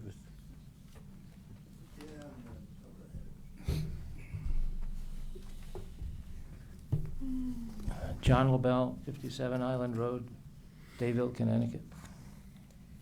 I think it's, sorry, I have to take that. Now you're in trouble. Ed, you had something to say? Ed Grandelski up at Maple Street. I wish everybody stayed tonight. This is the opportunity at a public hearing, and we come forward and we're screwed. That's kind of what I was hearing in the peanut gallery. But you have to put your time in, and nobody wants to do that. And you gotta do it in advance. Like you were saying, you can't just wait till the night of a meeting and say the regulations are out of whack. So here's an opportunity for people, and a lot of people left, and it's unfortunate. I try to advocate people, I can't get anybody to come up here. Nobody wants to do that, and on any other issue, whatever. But the opportunity is here, and I thank you for that. Anybody else want to speak to this application? I know it's a long time coming. I've been on it a long time, and over the years, certain residents would try to change it section by section, and this here is actually a culmination of a lot of effort, and I think it's a good movement forward, so we can actually do something with it. Good. No? So if nobody else has anything to say, staff, anything else to say? I'll just mention one more thing. You know, the application that came for us this evening is the second one. There was another one that was very similar to this. Maybe, just maybe, you know, that should be looked at. We heard the concerns, not only of this group with this development, but we heard concerns of the one that was going up in Dayville. Maybe there needs to be some changes made, or at least establish what, and it was mentioned this evening, what direction this town should be going in. Are we looking for greater growth in industry? Are we looking for more housing? What do we want? Okay, so What do we value? we used to do, and I think we still should do, the every 10-year Plan of development. plan of development where all kinds of boards and commissions and people and town staff weigh in on what's working, what's not. We've done that every 10 years. We just finished one required up by in the state. 2020, and we had a workshop on a Saturday morning where we had close to 100 people come in and talk to us. We advertised it. We talked to it. We bought we brought forth all boards and commission members were invited to our meetings. We invited them, other boards and commission members came to our meetings. We invited the public to our meeting. It was always on the website. It was always open to the public. And we got public input, and that's the vision for 2020 to 2030 is our plan of conservation and development. Okay. Yes. I do have one comment. Name and. Oh, Ulatik Barclay, 26 Dark Lantern Hill Road. In regards to the setback, I remember the meeting where the neighbors had agreed to 150 feet for the setback. And Brian Card was the only one who voted no when you changed it to 50 feet because he didn't agree because the neighbors agreed to 150 and you changed it to 50. So that was going against what you had agreed with the neighbors. We have, Well, I think it's 150. well, if you have truck parking and building setbacks, shall be 150 feet from any game farm, shooting range, hunting preserve. That was put in specifically for them. Game farm, it had to do with what they agreed. It was an agreement with them, with the game farm. That was the only side that one was on. Prior to that, it was 750 feet. I remember that meeting, and it wasn't in regards to the game farm, it was what the neighbors had agreed to, 150 feet. Well, it's only on one side. The 150 only applies to that one border. The rest of it is just like, Is what it's supposed to, Yeah. yeah. Whatever the setbacks are for that zone. The standards, so. Go ahead. Michelle Murphy, Breakneck Hill Road. I'd just like to say I agree with John Sarantopoulos' comment that could be looked at again. I was there, I believe, for the presentation of the plan, and what I remember is the mills, and I thought that's a great plan. I'm 100% behind that. What I'm surprised at, and it might only be state statute changing and different statutes that we need to look at again, is development after development after development, like Sunset City in Arizona, which I think is not exactly what I understood the plan to be, so, thank you. Yes. I'll read the current ones now. We have a buffer. I think it was from the residentially zoned property, the buffer strip of 100 feet wide was required underneath the old regs, and I believe this commission put that down to the 50. But under landscaping and screening, even in here, it says 150 feet from any game preserve, and that's what this commission, and that's what they were willing to keep because the game preserve was coming, because that was the game preserve. but it seems to me that there's a real concern in this community about the regulations as they stand and how many units you can cram in there right within an existing development. Yeah, but that doesn't have anything to do with this public hearing. Let's talk about this public hearing and these zone regs. That you're bringing up something Yeah. we shouldn't be No, no. talking about because there's a pending application. I'm talking about change to the regulations. Understood, but there's a pending application, so we can't talk change any rules until there's no application. So, does anybody else want anything to speak to this application, the business park zone change? Did you put your phone on mute, John? Sorry, we've got some things going on. John LaBelle, 57 Island Road, Dayville, Connecticut. I just had a couple things. And I really haven't had a chance to go through this in great detail. But as I've written contracts, I tried to make them in favor of the owner as much as I can. And on page 4 and 5, there's a statement that says, let's see, page 5, section 436.4, special permitted uses. Commission may hire a consultant acceptable to the applicant. I wouldn't put acceptable to the applicant. I would just leave that out of there. You always can go and say, make an agreement with an applicant, but don't write it in your regs that you're already foregone, that you're gonna give away half of your rights to control the. Where was this, John? The issue, page 5, 436.4, special permitted uses. The third Um, paragraph. Next to last paragraph down, to the bottom. Acceptable. And on page 4. I hope not. 436.3, permitted uses. Second paragraph, it occurs again. Okay.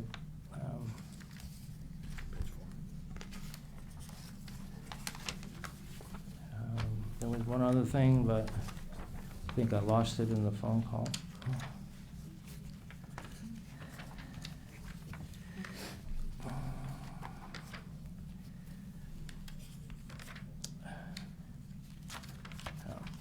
You know, point of perspective, I like to do that wherever I am.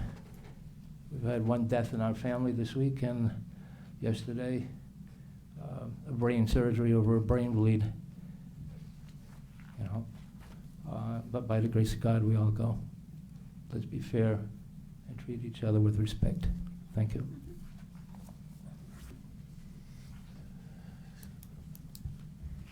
Would the commission like those words stricken? Because that would be a form, that would be an edit. I've already talked to the attorney, I'm kind of curious what Ken, he's here, might as well feed us. I think I actually agree with the comment. I don't think that the applicant should have veto power if you're gonna hire a third-party consultant. They could theoretically just continue to say no and no and no until you no longer have the most competent expert that you'd want to use. So I actually think it's a good comment, and I think you could amend it without, again, like earlier you said, you wouldn't have to republish notice or anything. You could just make that amendment. Yeah.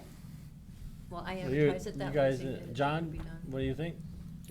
It's okay with me. Brian? I agree, it probably shouldn't be. My only question is because the applicant's paying for it, we shouldn't have the right to hire something that's gonna cost them $150, $200, who knows what the exorbitant amount of money should be. I don't think it should be their approval, but can we put language in there that gives them, I don't know, just some sort of, again, from the owner's side, protection of us not being egregiously overspending their money. There's the statute that allows for third-party, paying for third-party review and third-party fees is relatively liberal. I have seen regulations that, to do that sort of thing, that you have to get a proposal first, and there, a process involved. But other than something that's more complicated than that, I think it would be left in your judgment. I don't see a middle ground between either them having a right to veto or not. So I think it would be your commission's good judgment, or there could be a more complicated process where you get proposals from, more than one vendor and have to go with a, lowest reasonable cost. So, it's not uncommon to have one where regulation, as the amendment was suggested, where it really is, even though the applicant's paying for it, the third party is selected by the commission, and you're vested with spending all these nights making good judgments, that you try to make a good judgment in that respect too. So Yeah, and I agree with that. Thank you for the input. So I agree with striking language. I just, obviously, it opens it up to the abuse of power of the government, right, from an owner's perspective, but just so we're aware of that. We did that with Frito-Lay. We hired a third-party consultant, but wasn't there even, we didn't have that many people available. We didn't have, when we were looking for somebody. Right, it's not unusual to run into a situation where you only have one or two people, or one or two organizations that you could hire, so. Yeah, because that was the case in that case. And because you're also asking for somebody to review something within a 30-day period. Right. Most companies you try to deal with, we'll get to it on our list when we get to it. Yeah, but if they know it's a deadline, it is usually a little bit, because you're kicking somebody else further down their list, there's usually a little bit of a premium that you have to pay. Okay, any comments from that? Mike, Berta? No, I think we all concede that is appropriate. Anybody else want to speak to this business park? It's not the highlight of the night, is it? For us, it is. It was a lot of work. Staff, anything else? All right. Commissioners have a motion? What? Go ahead. Can we make a motion now for this, or do we need to have you do some changes or whatever before we? No. No, I can make those changes when I do my memorandum for my advertisement. You just have to, when you make the motion, just say that With the- underneath those two sections, the words acceptable to the applicant have been removed. Okay, I'll make a motion No, for what you just. Wait. Right now, you're closing the public hearing. First, you gotta close the public Well, hearing. that's We're what not making a motion my to neck's approve out of it. my mouth, so There you go. if there's no more comments from the public, no more from the commission, staff, then I'll have a motion made to close the public hearing. I'll make a motion to close the public hearing. Can I have a second, please? Second. Any further discussion? All in favor, say aye. Aye. Oppose or abstentions? Okay, it's closed.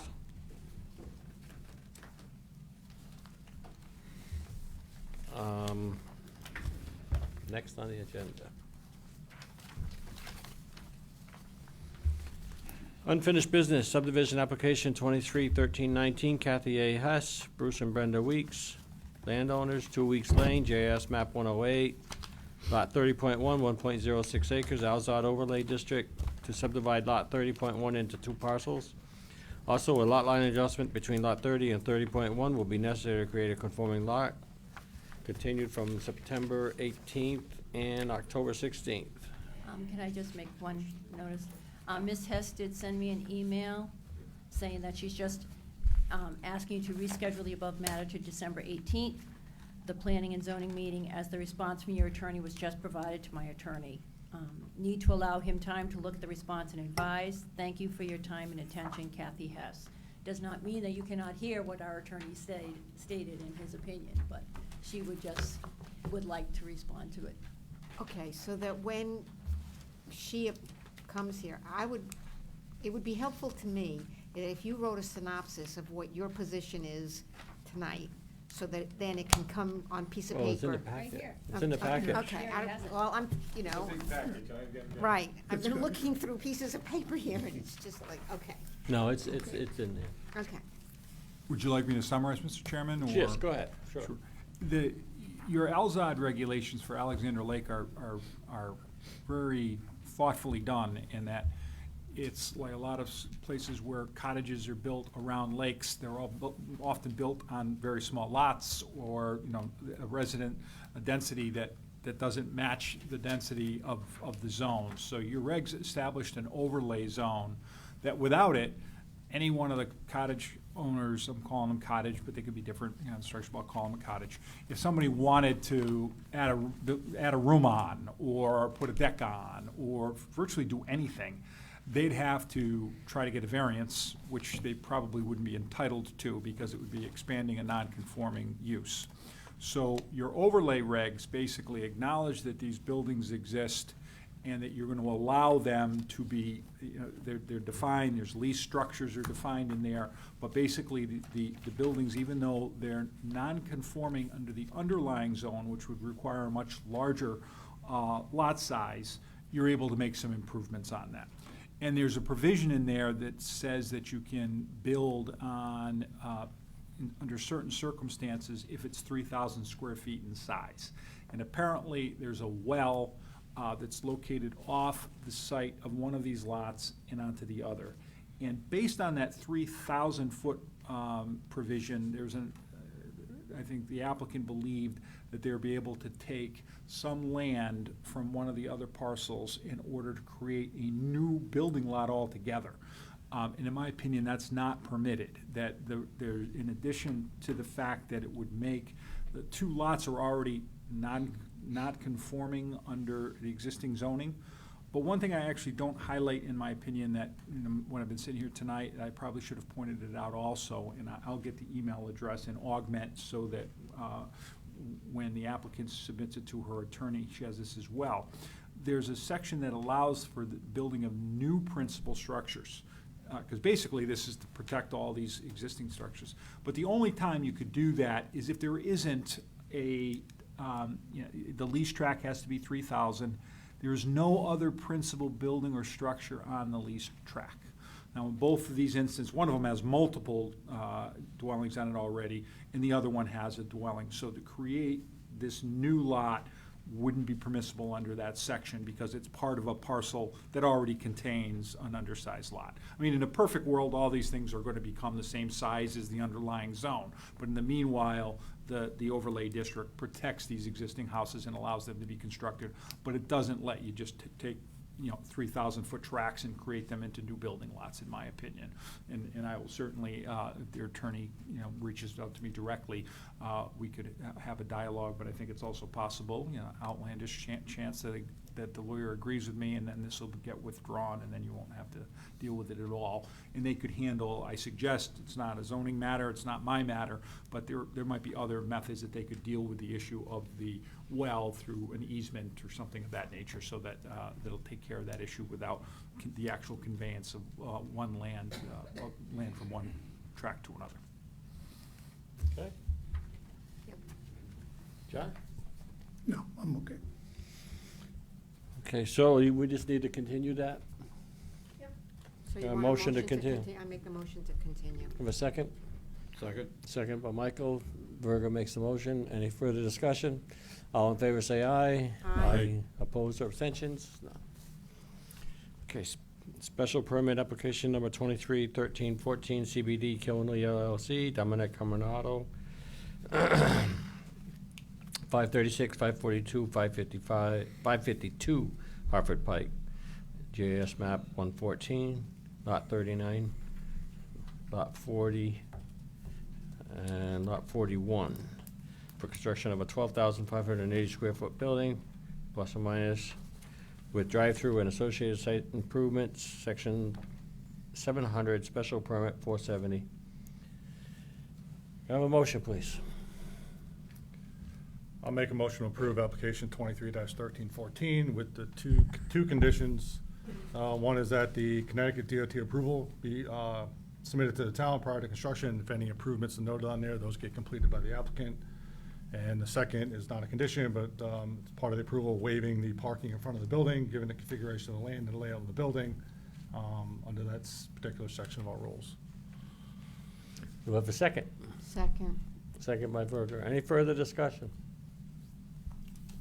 Did we ever get a report from the DOT concerning what was gonna happen with that road, or if anything? Or whether or not they approved it as is? That was my first condition, that the DOT approval letter has to be submitted. They have to, we don't have it yet, but Okay, it has to be all right, approved by all right, DOT good. and submitted any improvements that they have to do. Okay. DOT and the health department have kind of taken to the fact that they won't do their approvals until the town does theirs. So they have to submit So- ours before they get theirs. So what So does the health town- department too? What does the town have to approve at this point? That we would allow the use provided that the DOT approves it. It's like they. It's don't not going want to around do in a the- circle. yeah. I just love that. Okay. So, and how about the health department? I don't understand that. Well, no, I'm just, not necessarily for this one, but I'm just saying that's the way the health department is too. The health department won't give anybody final approval for septics until they know the town's got a Permit to construct. Yep. Okay, any further discussion? A roll call, please, Joanne? Brian Card, Yes. Michael Hugo, No. Virgil Lawrence. Yes. John Sarantopoulos. Yes. And Keith Thurlow.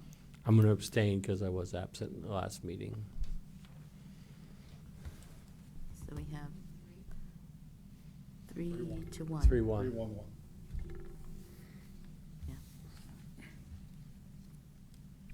Okay, zone text change application number 23-1320.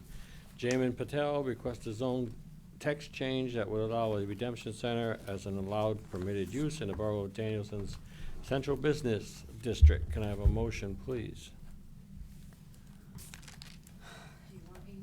A short synopsis?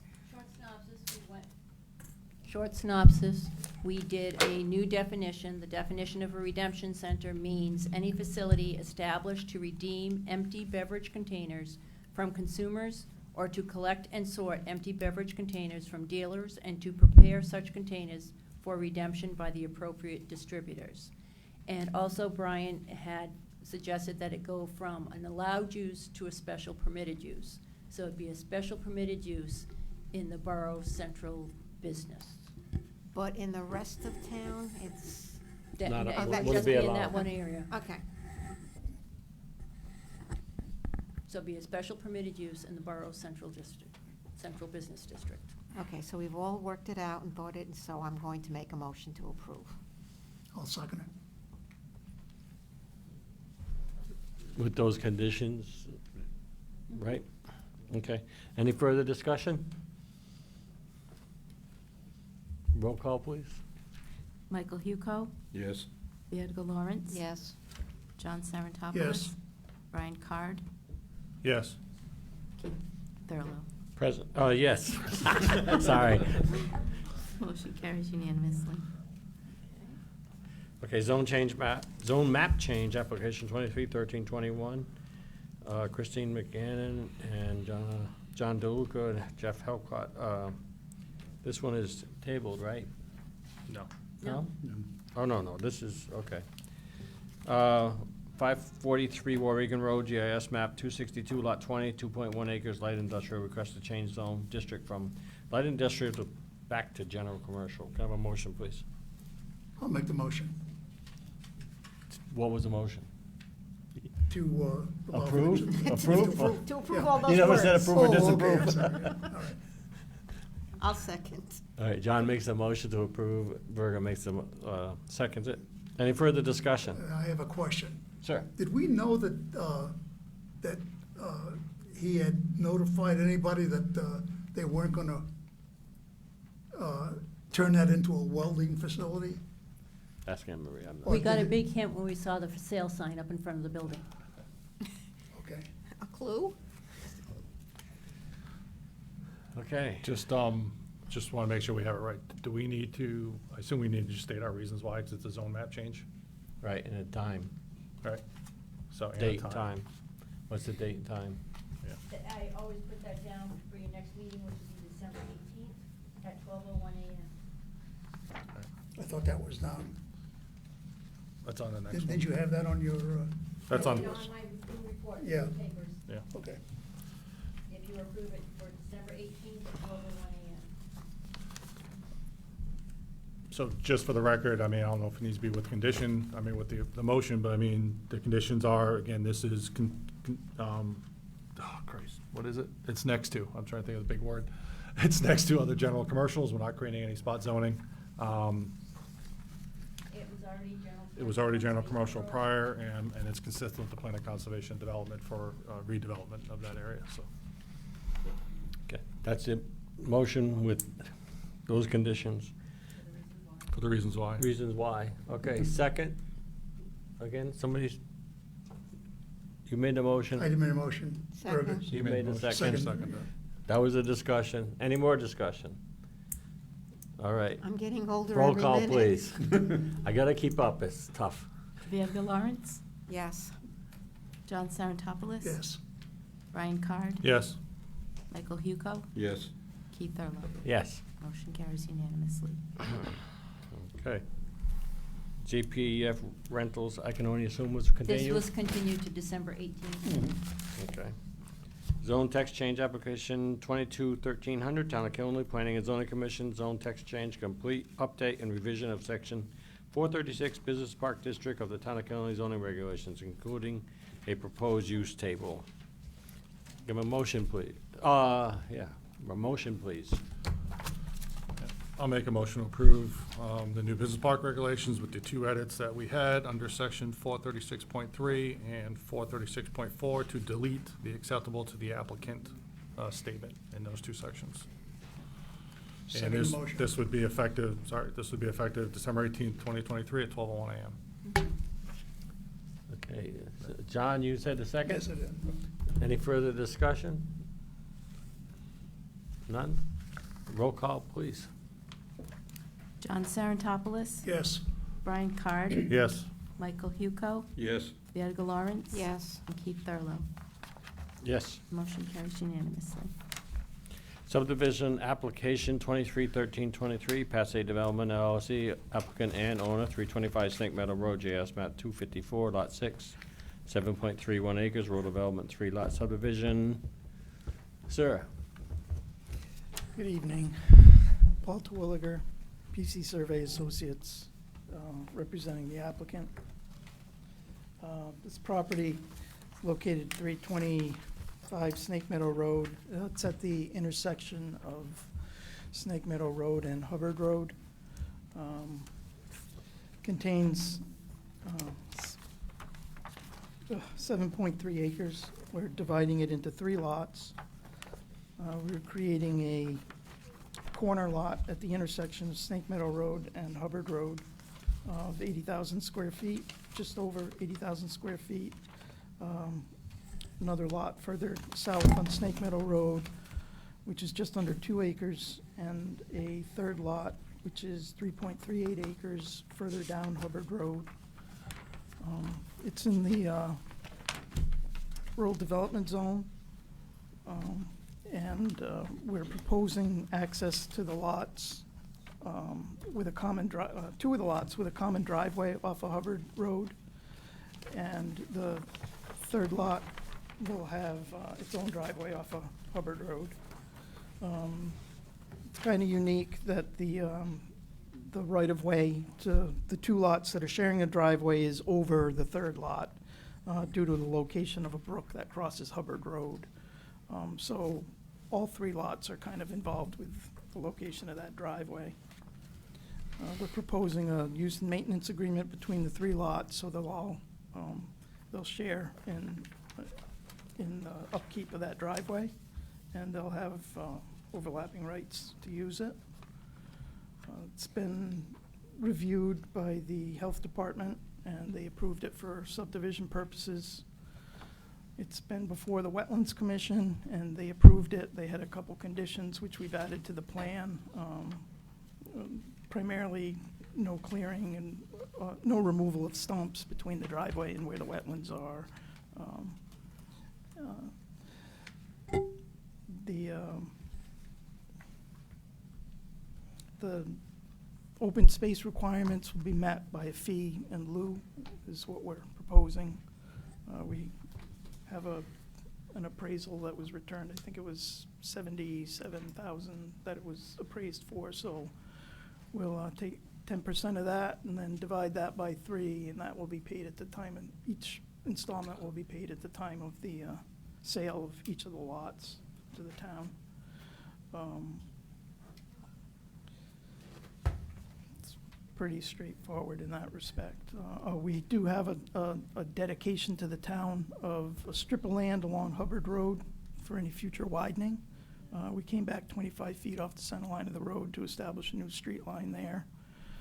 And also, we'll be conveying a drainage easement in the area where the brook crosses the road. And it's actually from just west of the proposed driveway. There's like a leak off from the road that has been put in onto our client's property, so we figured if you're gonna use it, we might as well give you the right to use it.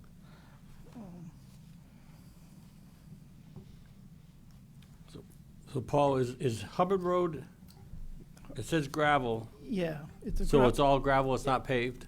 Correct. There's a paved apron off of Snake Meadow Road, but it's a gravel road, unimproved town road. But it's a town road. It is a town road, yeah. So all the driveways, you're not showing a paved apron, right? You're doing gravel? Correct, yeah. I see tracking pads are listed, so. Yeah. And how wide is the driveway for the 2 lots? 16 feet wide.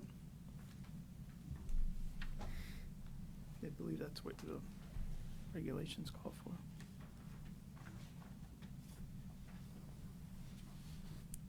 And so utilities are they underground on site? In Hubbard Hill, isn't that overhead? They're overhead. We're proposing underground to follow the driveway to the 2 houses in the rear. There was an existing house at the time of this survey. There was an existing house on the corner lot that has since been torn down. Yeah. We're proposing a new house in pretty much the same location, but set a little further back than the existing house was. That was served by overhead utilities, and we'd like to continue to do that to the new house.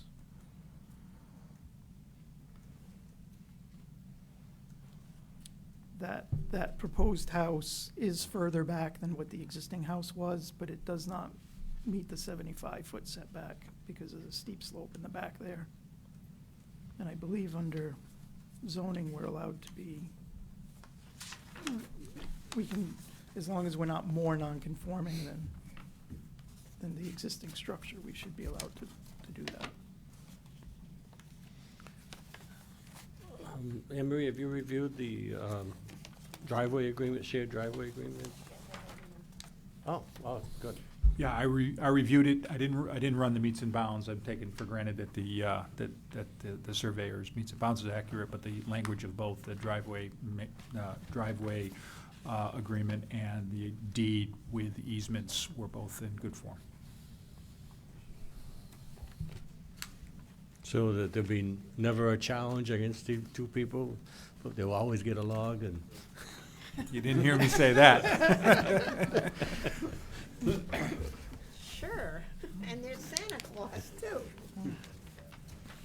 That is one of the challenges when there's two. When there's three, you got an odd worse. number. When there's only two. Commissioners, any other questions? No? Mike? Nope. Berger? John? No. Brian? You're working on it. Staff?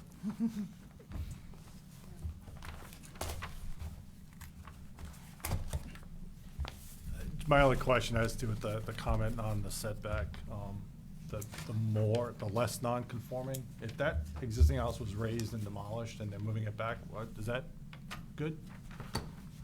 I mean, it's not going in the same location, but they're moving it back, so that's less non-conforming, given that it's a new subdivision? The new one should be conforming.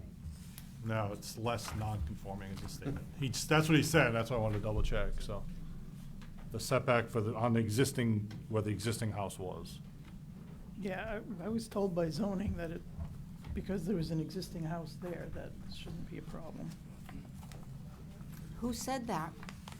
Your zoning Somebody in this officer. room, because Yeah, somebody this in is this zoning. room. This is zoning. I know, that's why I asked. Demolition of the existing building does not give up the right of its footprint.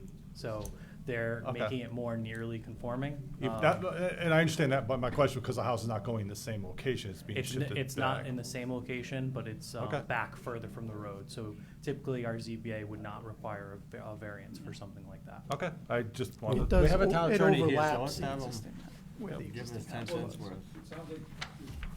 Two things going on. One is your point, if you were gonna put it in the same place, Connecticut statutory law and case law both said that as protected, there used to be a period of time where if you took a while before you rebuilt something, you no longer had a right to do that. That's no longer the case. Somebody has to intend to do that.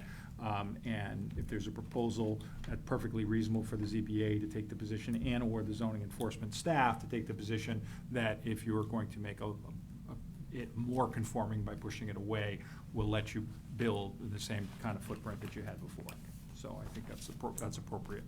So law allows it to actually be put back in the same spot, and by making it more conforming is always a good thing. Exactly.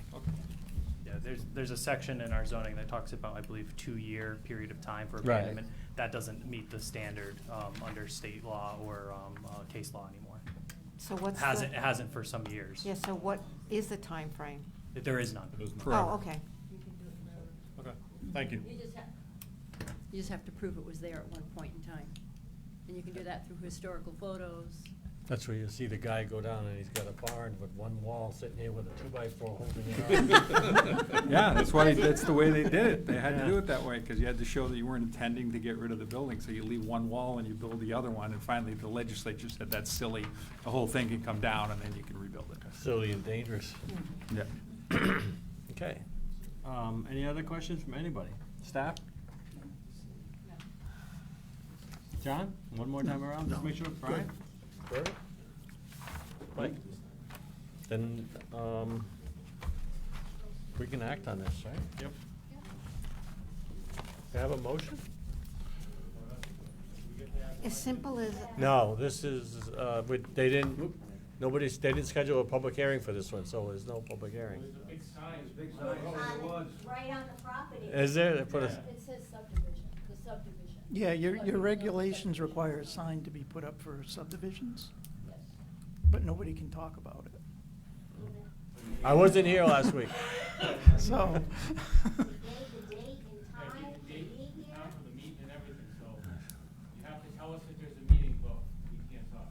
I'm sorry. I guess someone else should be on these boards then, because we've gotta start changing stuff.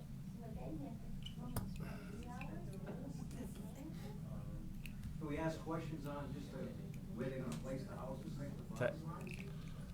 Technically, no, I think. The plans are No, I already. understand that, but my property, that set of house. We're right how next close- door. How close is that to the property? From which? I would one? suggest The one that- to the south? Yeah. Would it be okay, legal that's- for them to come to your office?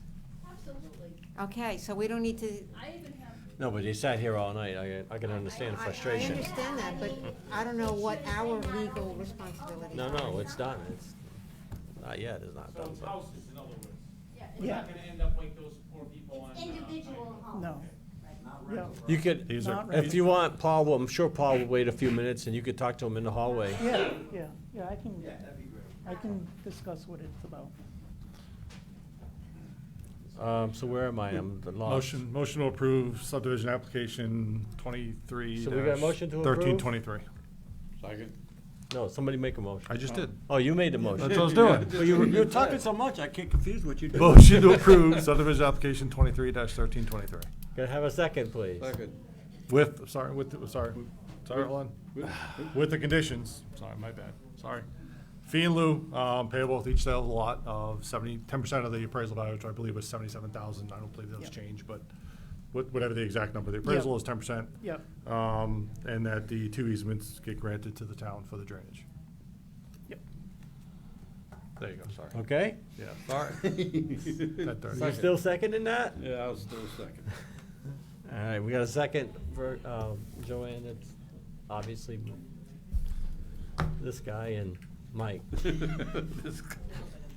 Any- Mike, he seconded. Brian made the motion. Yes. I'm getting to it. I'm just making sure. John. Brian Card, Yes. Michael Huco. Yes. Edgar Lawrence. Yes? John Sarantopoulos. Yes. And Keith Thurlow. Yes. Motion carries unanimously. Okay, Thank you, thank Paul. you, everyone. Have a good night. Mr. Chair, unless you had anything else for me, I was gonna I'm good, take thank off and you. bid you all a good night. Happy Thanksgiving, everybody. You too. You're gonna drive home now? Did I say Matt? Oh, wow. Really, you did? You could've called me Matt, now you call me John. You screwed everybody up. Yeah. You're up, okay, 10:30. Can you, am I fired? We'll be done by 10:30. Am I fired? Fire me. Are you begging to? Yeah, I'll be done. I can go home. New business. I'm looking. I've lost the whole thing now. Okay, you wanna use, There. I don't even know where it went to.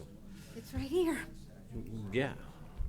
New business, possibly schedule a workshop session to discuss open space requirements of PRD and other types of developments. Anne Marie's in the hallway.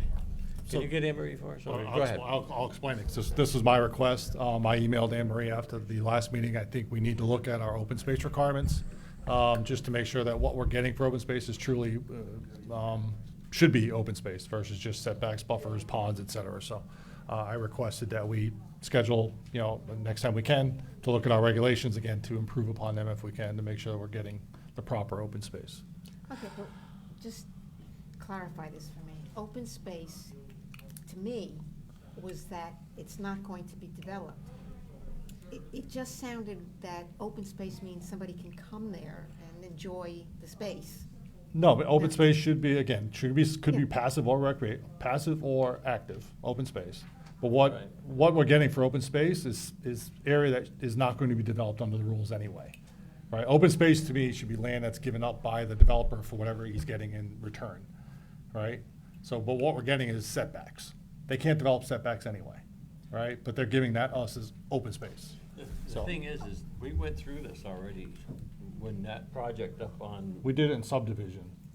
Right. When we- But we- you're saying it's in PRD, it's not here. It's not in PRD, so we need to make sure what we have in subdivision, if it's So still all you gotta active, do- needs to be moved into some of our other regs. Setbacks is But the included in reason the that open I'm- space? It's not included, it's just not excluded. It's being used. It's being used as open space. We did that subdivision up So- on, Yeah, but, okay, it's, but as far as I'm concerned, there's a distinction. It's being used, but can they use it in determining the amount of? Yes, oh, because right now it's not defined well. We need to do a better job at defining what Okay. constitutes open space.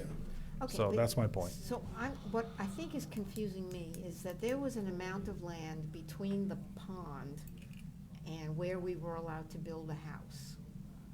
Some number of feet had to be, the trees had to be left standing. that's different because. Okay. That's different, yeah. You're different because you weren't a subdivision. No. So they just wanted, there was something that came bet- up, it was because of the pond. Yeah, okay. And Yeah, all this is, I think we should have a workshop to look at open space Right. overall in our regulations, that's all. Would you want something like that on the next agenda, or? That depends on our next agenda. Depends on the agenda. Okay. I mean, Is that And no, Maybe with the new year we for do not January. want it on the next agenda. Okay, so maybe for the new year for January. January, February would be fine. Okay, would you want the Conservation Commission present for that discussion? Or If would they you rather want, have? I mean, they're free to come, let's open them. Yeah, and my But it's recommendation. valuable for them to My come. recommendation would be if the staff wants to take a shot at, like, just defining open space in those sections of our regs that we can have, and maybe throw something together, and say, look, this is what we have in subdivision rules. Here's potentially a modification of that, but here's how we can apply it to PRD, because we have some definitions there. Okay. And PRD is one of them specifically, but I think it might be in other sections as well. Mhm. Just use it as a basis to start the Okay. discussion, right?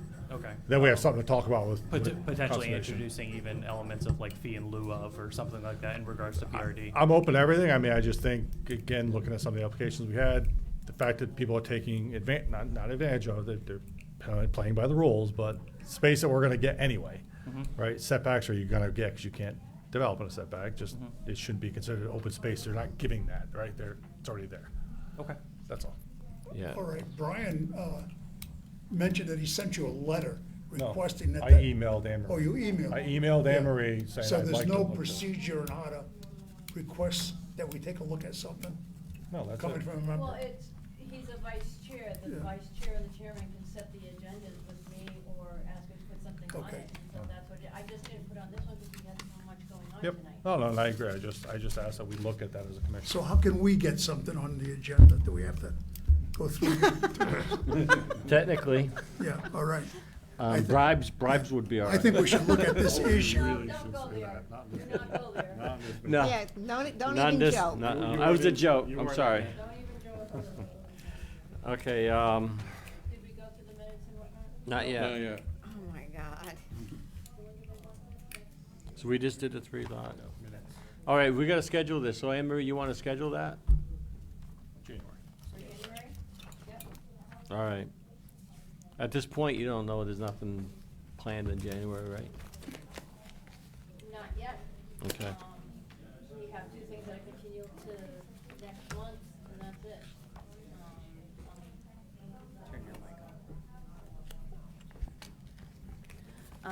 No, I don't see anything, I don't have anything yet for January. So, Okay. do you want me to do it at 6 o'clock and then start regular at 7, or do you just want to do the 7? 7. Okay. Whatever happened, oh, never mind, it's another time. Regular meeting minutes, October 16th. Motion? Yeah, I know, without knowing, without having not typed, Weren't checked they it. here? And I don't want to read it now. Motion and Just say second. yes, amen. You got a motion? Mike. Mike made the motion, a And second? I'll second it, You're gonna second it? yeah. Any further discussion? All in favor, say aye. Aye. Okay. Other miscellaneous. Exempt modifications of 812. Oh, this is for cell towers? Yes. You know, We don't need to, All three of the miscellaneous we don't need to approve those or correspondence. anything, No, right? it's just, you don't have to do anything, it's just to let you know that that's been sent in to us. Okay, fine. Correspondence, zoning practice, zoning enforcement, and report. wetlands report, No report. economic development. Really? That's what she said, move on. Now you wanna move on. Town council? Get angry at the tech. If you're not talking, just mute your mic, please. Go ahead. Oh, that's much better. All right, from the town. It's-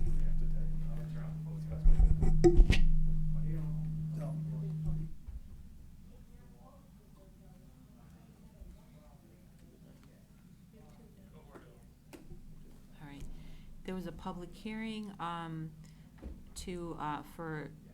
to approve, or allow Killing the Housing Authority $150,000 for American Rescue Plan funding for, repair of the elevator in Maple Courts 2. That was approved by the town council. There was a presentation on the reevaluation by Tyler Technologies. Property, values are based on October 1st, 2023, values. It's taxed on 70% of fair market value, of data within Killingly. Residential property went up by 43%, and commercial property went up by 25%. Notices will be going out at the end of November, the beginning of December. So if you want to go to the town's website to see what your property's evaluated at, there's also, you'll get instructions if you want to have a hearing in regards to your assessment. Town manager's report, and 8th officer is in the process of onboarding. The Soap Street renovations for the new constabulary's office, they're working on fiber connections, glazing of the glass, and an RFP for the vestibule, also looking at a generator. The Puro public comment hearing is in December. Connecticut Water is proposed an 18.1% increase. The Reynolds Street box culvert should arrive at the end of November.